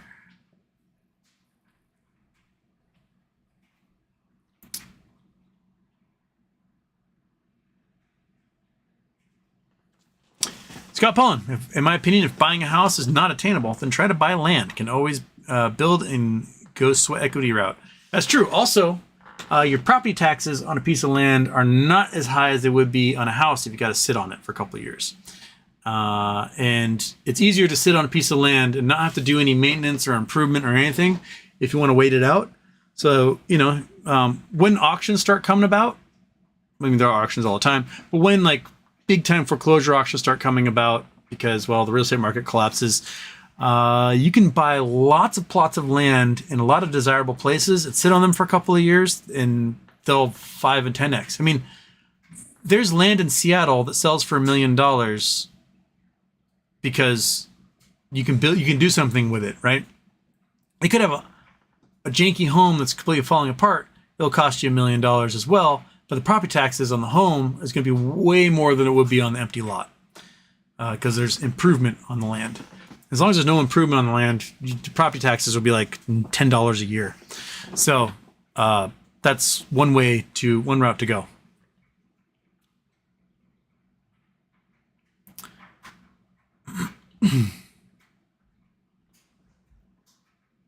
Coffee Johnson Homer, can we put RC and Pulte tweets to bed if nothing happens to BYQ? The billionaires don't care about us. That will be true. If nothing happens, complete dud, goes to and turns out they're not involved at all, then don't need to pay attention to anything they say ever again.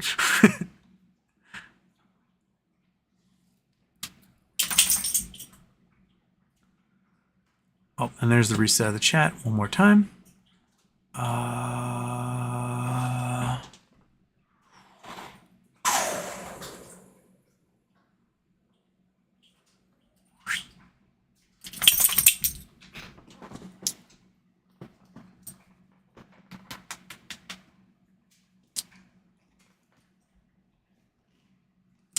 Boss, I think is favorite fish. Rainbow parrotfish for me, straight from the ocean in South Sri Lanka. Probably pretty good fish. BB'd. Houston, speed of light. How much is speed? How much is time? Good night. Well, speed of light is all relative. So it's all relative to the observer. So if I'm traveling 150,000 kilometers a second, right? And someone flies past me at 300,000 kilometers per second, I would only see them as traveling at 150 kilometers per second, right? So an observer who's standing still relative to both of us would see that guy flying by at the speed of light. So he would see basically just like gamma rays exploding as light emits from him. And I would not. I would see them as just a really fast blur that pass me by. It's all relative and it's all weird. Right, monkey? So, speed of light is a constant to the observer, which is really weird to think about. Because someone passing me at 300,000 kilometers per second, and I'm traveling 150,000 kilometers per second, I would only see them as traveling 150,000 kilometers per second. So, to me, they would be traveling the speed of light, but to someone else, they are. That's what's messed up. So the photons act different depending on what the observer is doing. And that's messed up. It's messed up there, BB'd. Michael David, Houston. I just heard auto repos are at $20,000 a day and 33% are behind on their auto loans. Geez. The average cost for a car per year has broken $12,000. That is maintenance, fuel, and point payments. So just a couple years ago, it was $8,000 a year for a new car. Now we're at $12,000 a year for the average new car. That should be that's a mortgage. That's like like you go to Buffalo, that's your mortgage, right? So you can get one hell of a nice car in Buffalo because your house is cheap, and you can get the fanciest car that can get blasted by salt in the winter and then be worthless before your loan is finalized. So yeah, I think if you look at like more salt used on the road, the cheaper your houses are. The more salt you use, the cheaper the houses are in general, because your cars become worthless sooner. We don't use salt out here in Seattle. There's a bunch of New Yorkers who moved out here and were like demanding the city use salt, and everyone's like, shut up. No, we don't want our cars to rust like your pieces of crap out in New York. But there's hills, and when it snows, it's dangerous. Stay home, you moron. Do it. It snows in Seattle. Fantastic. I don't have to go to work today. That's what happens. And then it melts the next day and you're fine. So shut up. We're not going to salt the roads because you have to get out of the house and go to work. Shut up. It snows once a year. So no, we're not going to salt our roads for you, you weirdos. And then have all of our cars rust to pieces like they do in back east. No. No. Poison all of our plants and crap by just dumping salt in the environment. No. We're not going to do that here. We want to have resale value for our cars, and we want to have the day off of work.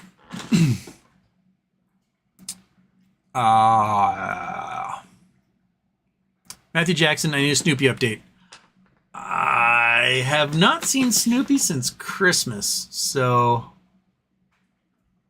I don't know. He's probably super skinny and paranoid. That's be my guess. He got a real healthy weight here. He went from like 100 pounds to maybe 140, which is probably where he should be for being a dog who's 6 feet tall.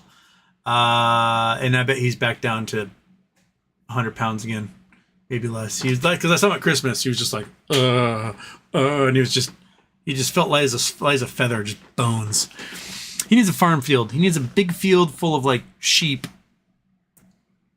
and then he'll be happy. Backyard in an urban neighborhood just does not cut it for that Pyrenees. He needs a farm field full of sheep.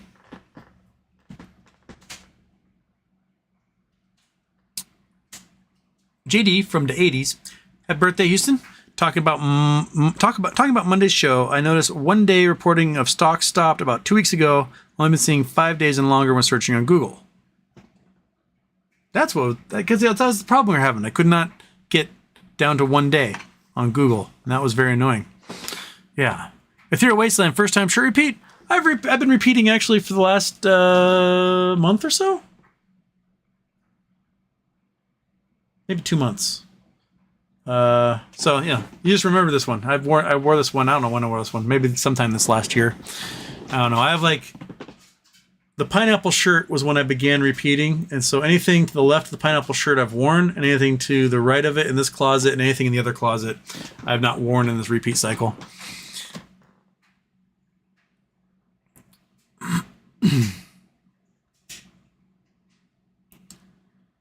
Boss Houston's brain made that sound. No, wasn't Windows. Did something make a weird sound on the computer? Lee Meadows, thank you very much. Anonymous, now 120 pounds. So Lee's getting there. If we can help him get to 400 pounds, he can get that mobility scooter that he needs.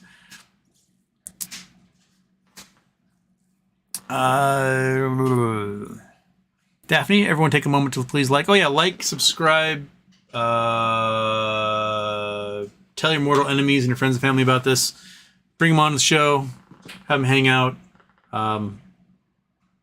Join, become a member. Shower me super chats, do all that stuff.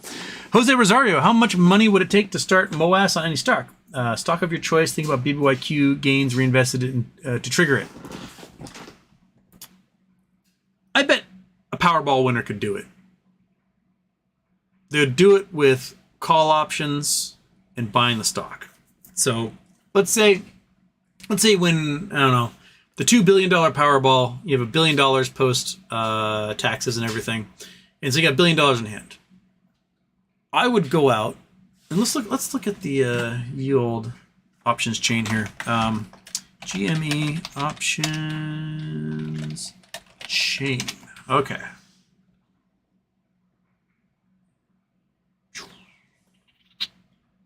Give it to me.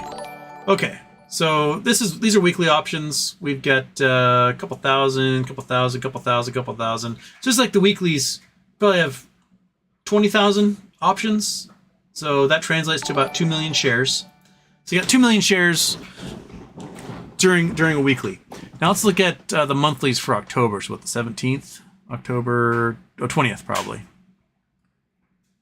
So the 20th, those the monthlies or is it the 13th? Crap, which day is it? Let's look at, it's gonna be 20th. 20th is the monthlies.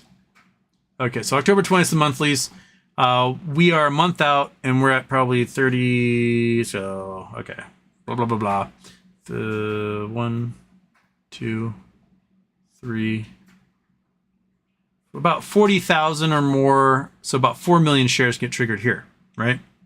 Let's look at the yearlies, the big leaps. That would be January 19th. January 19th, we got 1, 2, 3, 4, 5, 6, 7, 8, 9, 10.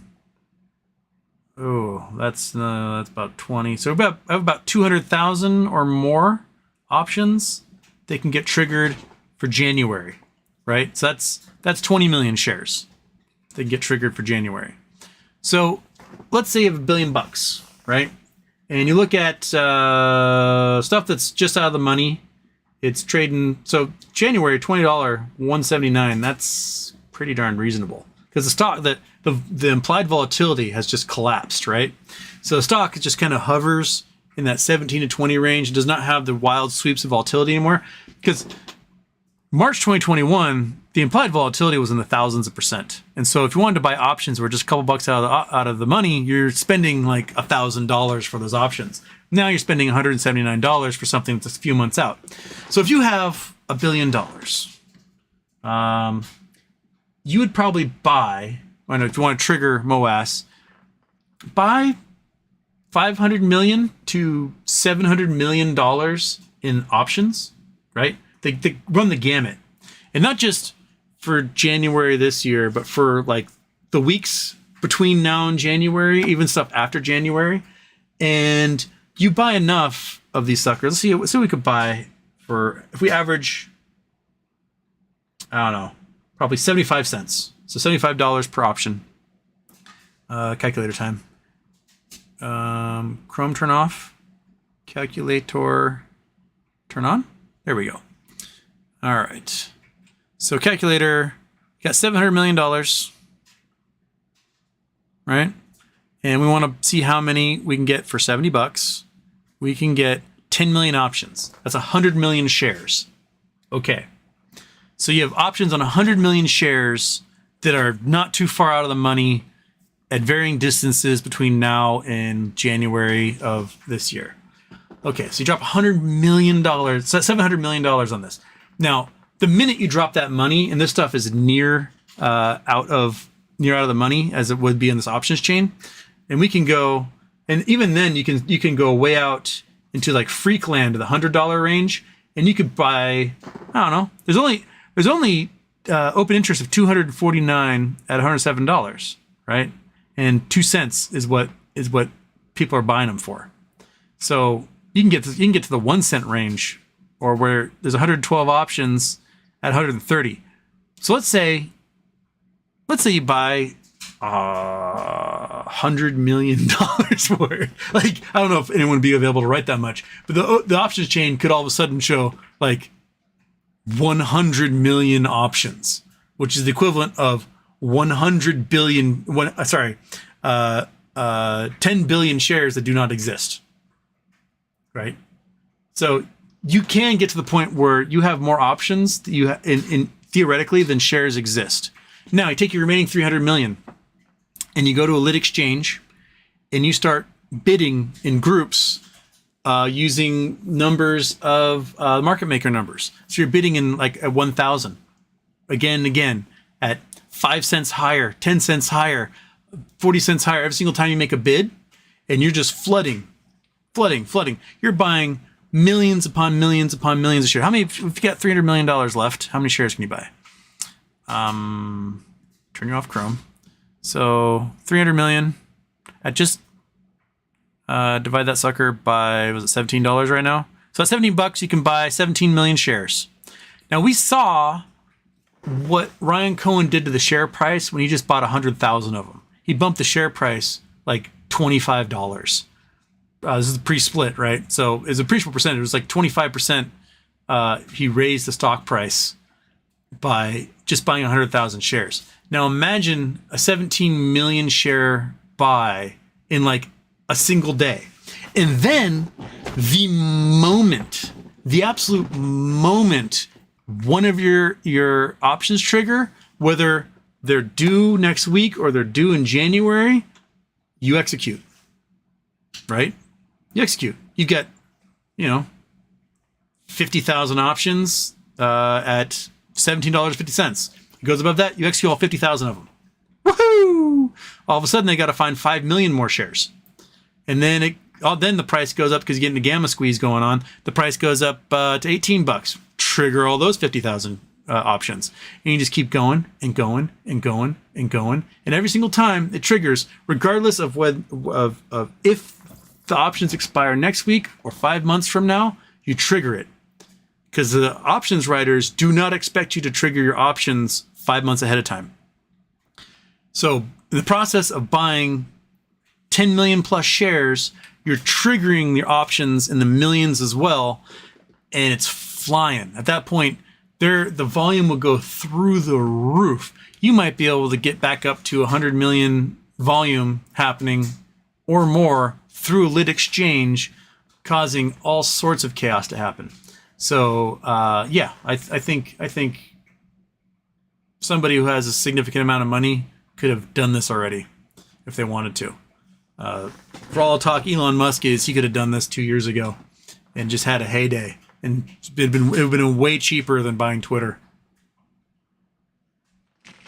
And we made a fortune off of it too. So, and then at this point, you, as the price is flying, you're buying and holding. So you're getting all these shares and you're not releasing them back in the market, and you're starting to accumulate a huge percentage of the shares in the market all at once. And you still have 2 days, 5 days until you have to file paperwork showing that you own so much of the company, right? So you could easily buy up the entire free float probably in a day doing a method like this. And that would just cause chaos, especially since 25% of the free float is locked up and hard to sell. That's how you cause chaos. Casey Chapman, sorry I'm late, and if you already answered this, but isn't the cancellation of normal shares normal in a merger acquisition? Yes. They cancel and they issue holders something new. So it could be one of two things. And remember the difference between delete and cancel, right? Delete and cancel have different meanings. We talked about this with the MMTLP saga last winter.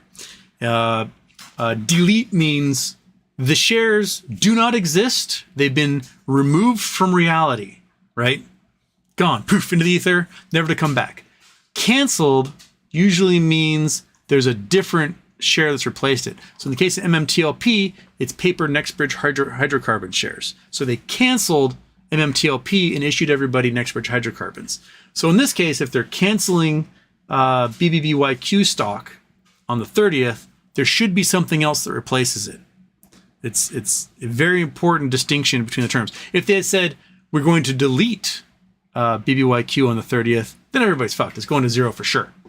So there is a very, very, very, very particular difference between delete and cancel. So yes, you're right, Casey. Cancellation usually means that there's something else that's going to be replacing that ticker. Yeah, I think they did that with the Hertz one. They canceled too, right? And they issued new. So that's why if you look up Hertz, HTZ.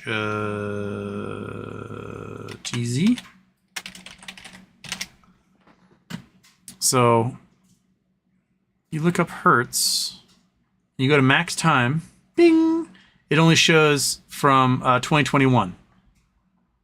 That's the max time, even though Hertz existed before that, but they issued different shares in there.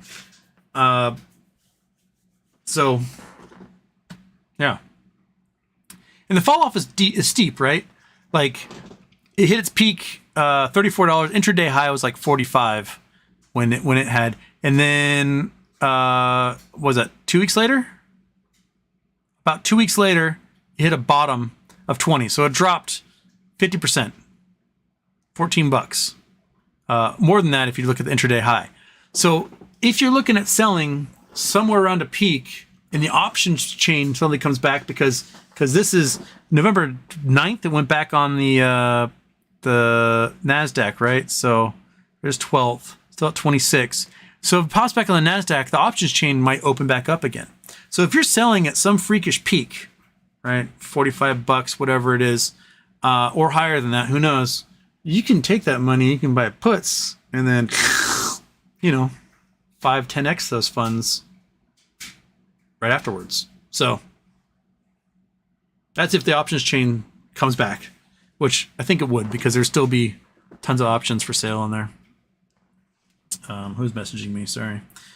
Getting messages.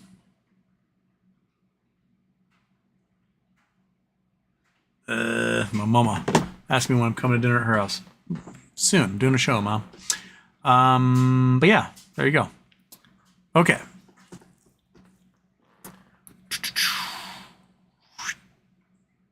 Lee Meadows, 280 pounds left to go. Help brother out. Help him get that scooter. Hit that link. Help him get a scooter. Away today, you can only blackmail someone or some company for less than what they can have you killed for. Yeah. So if they can't find you, if you are a darknet wizard and you manage to have them send you a crypto coin that can just get lost into a washing machine and they can't trace who has the wallet and where that money went, you might be good to go. But if they hire a white hat who's better than you and they find you, I guarantee you MGM Grand is going to hire Blackwater or somebody, and they're just going to eviscerate you and take their digital coins back. Like, good luck robbing a casino. Don't. I mean, that's the beauty of like the Ocean's 11 movies and stuff, is like they did the unthinkable. They robbed a casino. Don't. They will kill you. And there's a reason why during the drought, as like Lake Mead drops, they keep finding bodies in barrels, because those are people who rob the mob. They catch you, they throw you in Lake Mead inside a barrel, and you aren't found for 60 years because the lake level dropped. That's the way it is. So don't. I know there's lots of money in the casino. There's tons of money in a casino. But the consequences are greater than the reward, I think.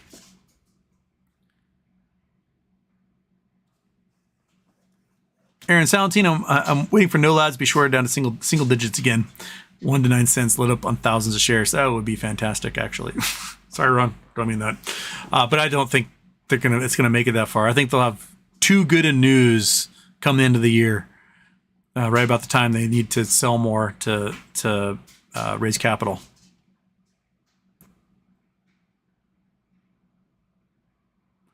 Walt the man in the middle, Houston, Lennon or McCartney? I enjoyed McCartney's solo stuff way more than Lennon's solo stuff. So I guess I have to go with McCartney, but I'm just not that big a Beatles fan to begin with. They never really tickled my fancy.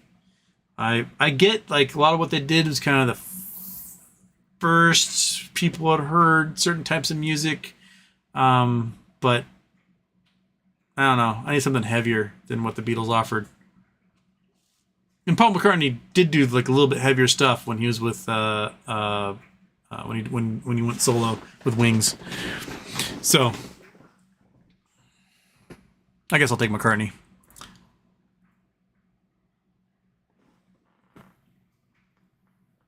Park Life, I was informed by Free Trade as BBYQ shares are now on the export market, not suitable for retail investments. The shares are held by Drive Wealth as custodian and will be sold on Monday. Is this is this a European broker? Is this a European broker?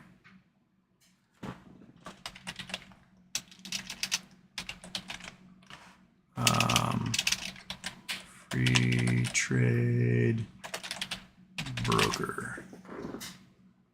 Trade station. Free trade brokerage, free trade brokerage, free trade brokerage, free trade brokerage, free trade, stock trading, zero commission, .io. Where are you based? Whatever.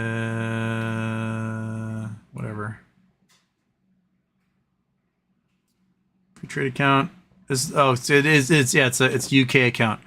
I would call them up and ask to transfer to Interactive Brokers or something. That's what I would do. Just beg, plead, scream.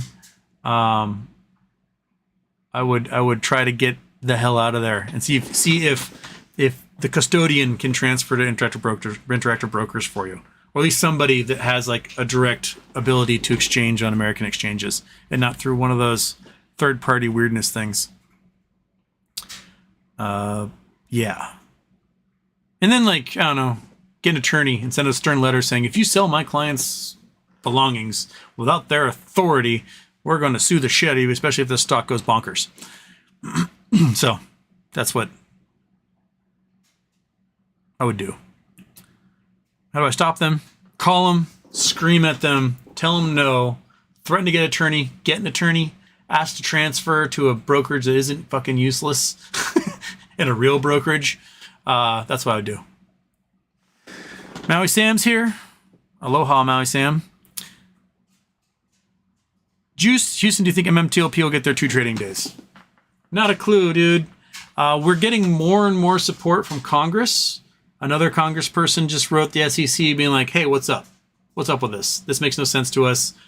Tell us what's going on. So the more we get, the better it should go. Maui Sam Morant says, BBYQ 8K says shareholders get nada. Is that true? No. The 8K says the shares will be canceled on the 30th. But remember, cancel is different than delete. So my guess is merger acquisition, something squirrely. We got 10 days to figure out what that squirrely is. Italy, thanks Houston for looking at my tinfoil hat coordinates. Hey, I love looking at coordinates.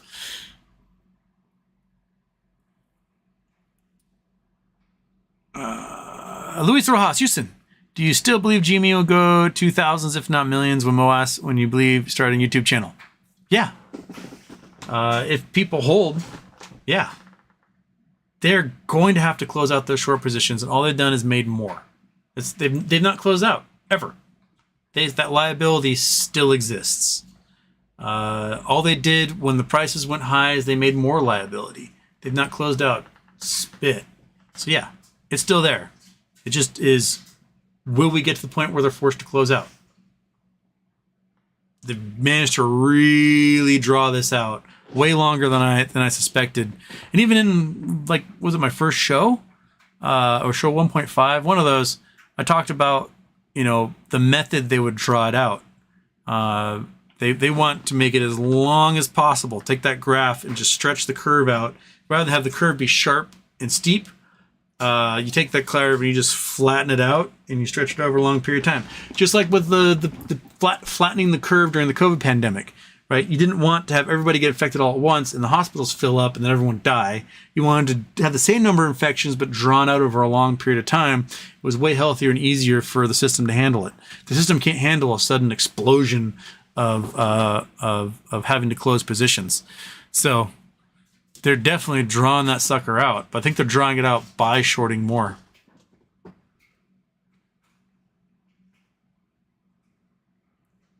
Lee Meadow is still at 120 pounds. Really appreciate it if we get to 400 pound mark.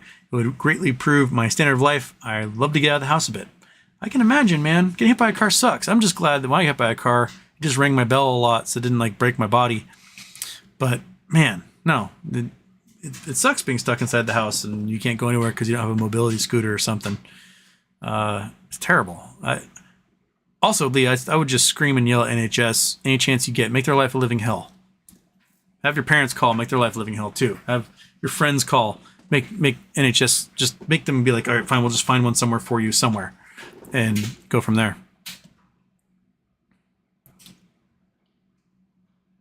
Bex, look at housing prices in Erin, Ontario, small town, 70 split level, over $1 million. Yeah, it's ridiculous. I mean, there's 70 split levels on Bainbridge for over $1 million.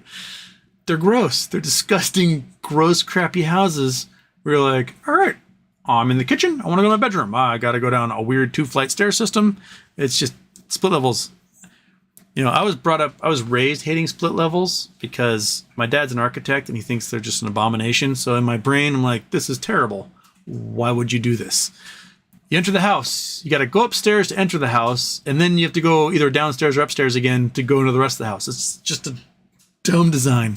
Split levels are stupid. Okay. Mupolin, if you had the power to trigger the MOAS and end naked shorting forever, but in exchange you had to be best friends with Elon Musk, would you take that one for the team, Houston? I mean, I would have to be nice to him like at all times, and you'd be like, "You're the best, Elon," or would it be like a real friendship where I would just tell him like it is? Does he have to be my friend back? Because that would gross me out. Man. The dude would be insufferable to be around. I don't think I could do it, honestly. I think I would rather be middle class than have to hang out with him. Being in obscurity is better than like being a yes man to Elon Musk. You're the smartest, Elon. That's a great idea. I don't think I could sell my soul for that. Everyone has their limit. I think that might be mine.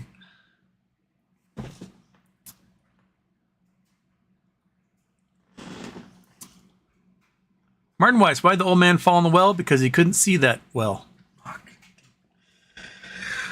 Oh my goodness. Martin, the German, just comes in with puns that are Jason Blackwell caliber, I'll be honest. Martin Weiss, do you know what 3 words substitute for geocoordinates? Maybe that way we can post. You can do 3 words. Cheat, grasslands, proteins. If this takes me to the fucking Eye of Africa.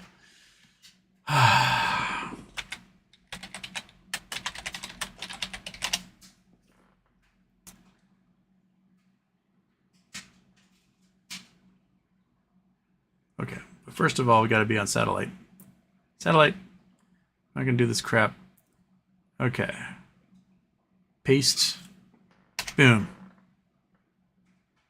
Son of a bitch. Oh, that's Coca-Cola. This is the one in the Atacama Desert? Is that where we are? Someone dug in the Coca-Cola. For a second, I saw desert, and I was like, you bastard, you just took me out of Africa. But no, we're in South America, I think. In Atacama, right? This is Peru or Chile. I can't remember which. It is... Zoom out. Zoom out. Chile side. Just barely in the Chilean border. So yeah, so there's a highway here. There, Route 5. And a big giant Coca-Cola advertisement that got dug in to the thing. 125 anus. 125 anus for Coca-Cola. So, you know, get all your anus right here. That might be the biggest anus in the world, that anus right there. That anus is running restaurant matting. There you go. All right. What 3 words? Boom. With a big anus. A 125 anus at that. Martin Weiss, you see the Pulte show got invited to visit... Sorry, the PP show got invited to visit Pulte's office. I did not see that.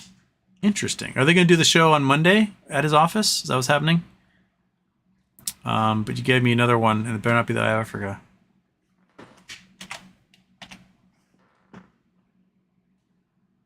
Looks like pond. Frozen pond? Where are we? Woefully tempted to ask. Where are we here? We are... China? Wing. Oh, North Korea. Okay. So we are at a frozen pond in North Korea with looks like rice paddies. They got a little dam. This looks like an earthen dam built here. And then the channel of water outflow yonder. Got some terraces. Dead of winter, so it's gotta be cold as shit out here. North Korea is very cold. If you ever watch MASH, they'll tell you how hot North Korea is and how cold North Korea is, like at all times. It's one or the other. All right. I don't know if I can talk about this. It's there we are. We're in North Korea on a frozen pond. Cool. All right. Probably stupid. Personally, I mean, live in a van down by the river. It could be cheaper, except if you get a nice van, it's going to cost you just as much as the house, because holy crap, have those things gotten expensive. Martin Weiss, choose between A, 4 years of Trump, or B, 4 years with 1 hour wind chime music per day. I'm thinking I'd just stick a pencil in my ears, and that would be the end of it. It's not so much wind chimes bother me, it's the plinky, plinky, plinky, plinky, plink of chimes that are specifically in R&B songs from the 90s. That sound, they plink their hands down the chimes as almost a downbeat every like fourth note, and it's visceral. I cannot understand why anyone would find that pleasing. It might as well be someone ripping a cold fart in my ear and then like stabbing me in the eyes. It makes my hair stand on end. I hate it. Scribd Squandered Audiobooks. Man, Martin's been loading us up here. Scribd Squandered Audiobooks. Boom, boom, boom. We're well past the 2 hour mark here. Scribd Squandered Audiobooks. Scribbled Squandered Audiobooks. Yes. We are, where's this island? Okay, Skagul Island. Skagul Island. Is this one of the ones in like the South Atlantic or something? Oguliga Island. Alaska. Oh, we're up in the North Pacific. Oh, these are the little islands and the Aleutians. Okay. All right. All right. So what's on this island? Got a lake on island. Here we go. Probably ancient caldera. So that lake, probably old pit crater or something. Skagul. Man, what a gnarly place to try to bring in a boat. At least you got a little bit of like a reef here. You bring it in, a little calm, but then it's just more rocks. I can't imagine there's a human being who's really walked around this island much. On Skagul Island. I see nothing that says humans have been here. Got a snowy beach. We got a whole bunch of rocky reefs. Yeah, I don't see anything that signals that a human has ever been to this place. Oh, there's something. What are you? You're less than a meter in size, though, so I don't really know what you could be. How about you? What are you? Maybe they're probably walruses or something. Yep. Does not look like humans have been here.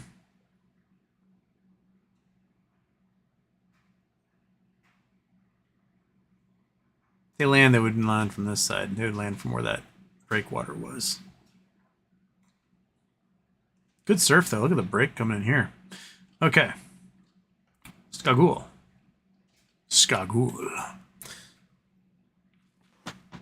Hot Pocket Rebels here.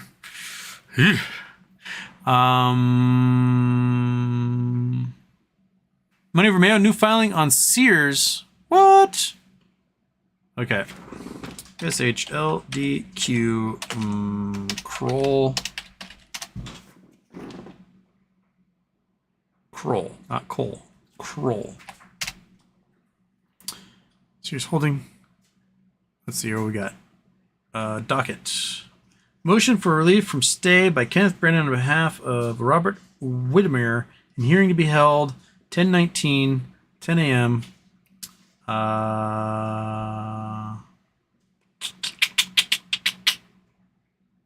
Okay, so there's a hearing on the 27th on behalf of the guy doing the real estate stuff.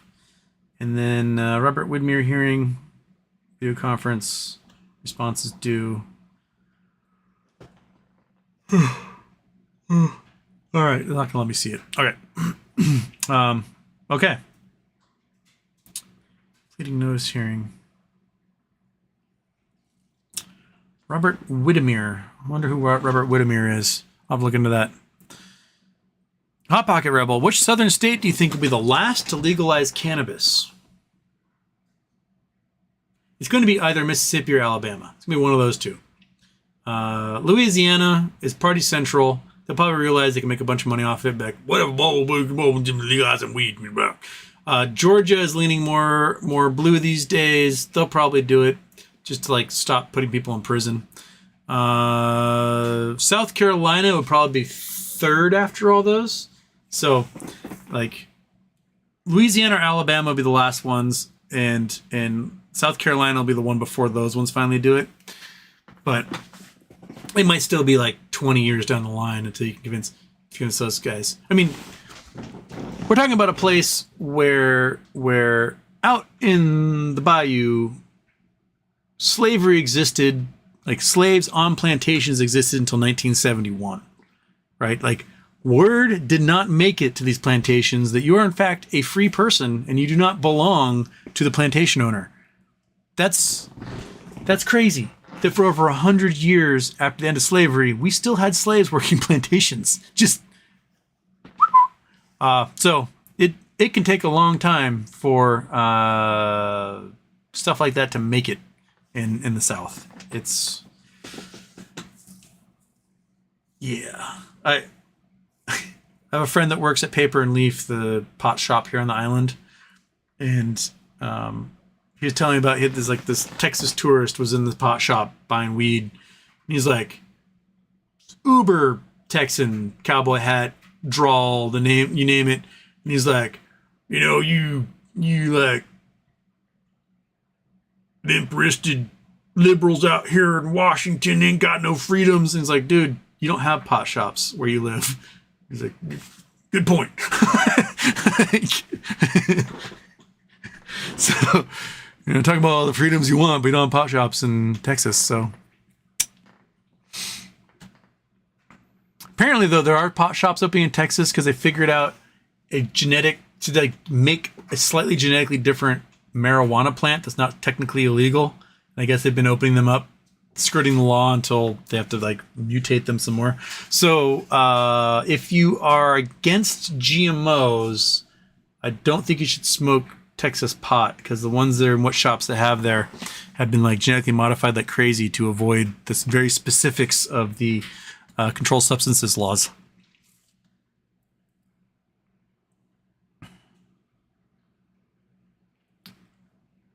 Jake Geyser, Google this. The Atlantic 2012, how your cat is making you crazy. Is this about toxoplasmosis? Plasmosis?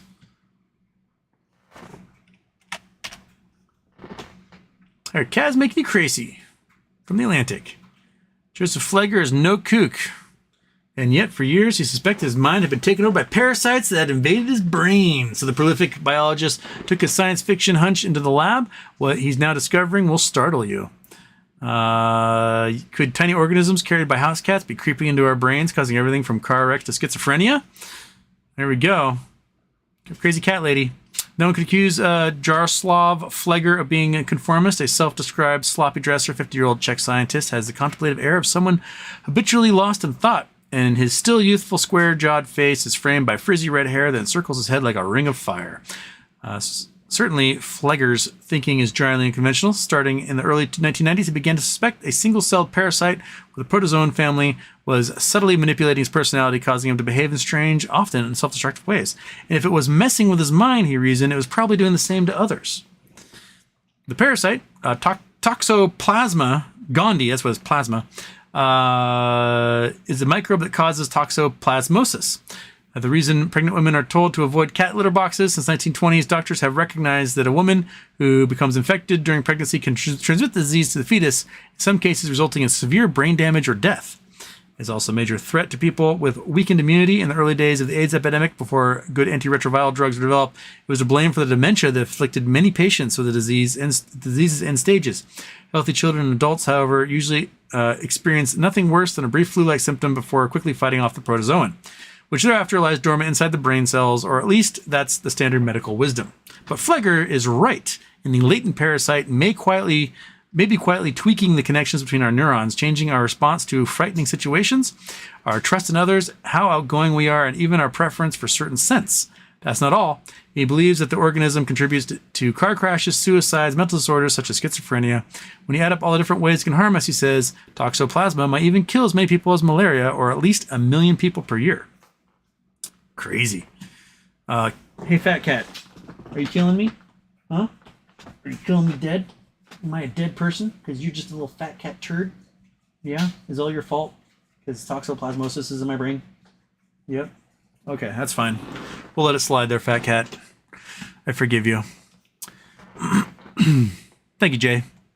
Excellent. This is exactly what I was talking about. We all are poisoning the brain with it. Daphne, yes, I do like the shirt today. It's a good shirt. Excellent Indian patterns from the subcontinent. Robert Pierpoint, but casinos are not mobbed anymore. That's what people say. But if you looked at the ties between the mafia and private equity, the mob moved into private equity. So that's where they are now. It's cheaper than like beating down doors looking for protection money. You just start a private equity firm, and that's the mob.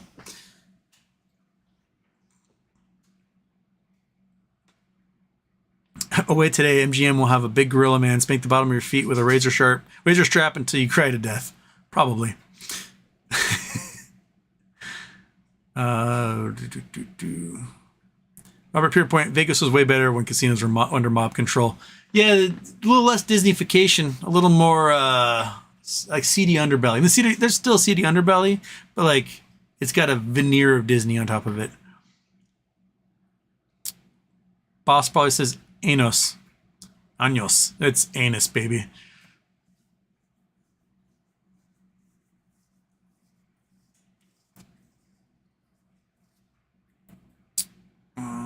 Bum, bum, bum.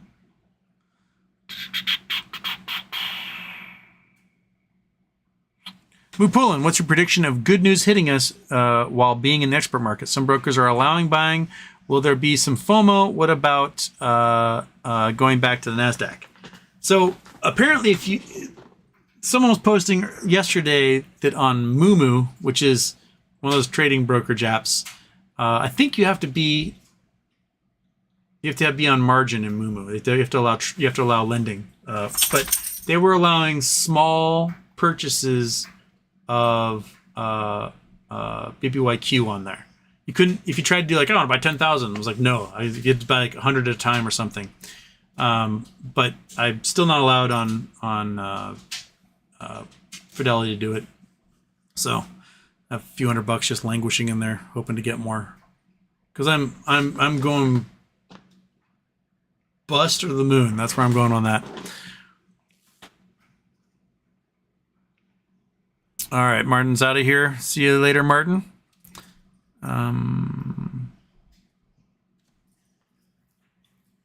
Daphne, yes, Houston, at what desk do you ask to speak to buy something on the expert market? You can't. You have to be an accredited investor. If they put you on the expert market on your brokerage, you have to have $1 million or more in your account and apply to be an accredited investor, and then you'll be allowed to do it. So if you don't have $1 million in there, you're not a broker, you're not a private equity firm or a big fund, they won't let you do it.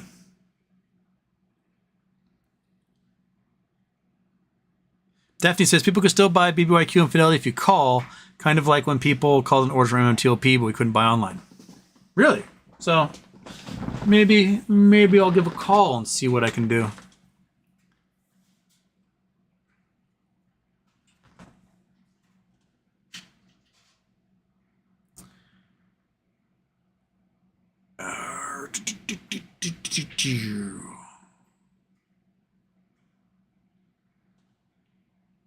Oh, wait, today I live in Louisiana. Slavery is still technically legal. We live under Napoleonic code, not common law. Can't buy a car on Sunday. Weird stuff happens in Louisiana. Like, I like that drinking and driving is illegal, but it's only drinking and driving if you've got a straw in your drink. So if you've got a straw, you're drinking and driving. But you don't have a straw and you gotta like tilt the cup up and not look at the road, totally legal. That's why you got those weird drive-through daiquiri stands. Louisiana's messed up. I say down in Louisiana, well, messed up. Monkey's from Louisiana. She's messed up. Right? Right, you Catahoula Parish dog?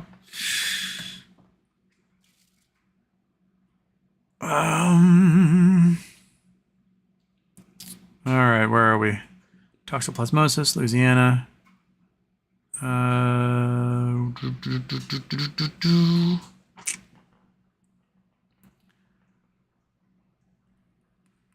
Are we there? Are we there? Lee Meadows. Yeah, if you can help out Lee Meadows, hit that link and get him some PayPal help so he can get that mobility scooter and the man can move around again. I'll see you guys on Friday. I don't know if it's gonna be daytime or nighttime for Friday. Probably a nighttime show, but leaning towards that. But anyway, hey, get an extra almost half hour out of me today. So there. I hope everyone has a great couple of days. I hope we see even weirder stuff come out in the dockets. And yeah, there we go. Anything else, you fat cat licking your leg? No, nothing out of you? All right, monkey butts on the floor. Cool. All right, shabam.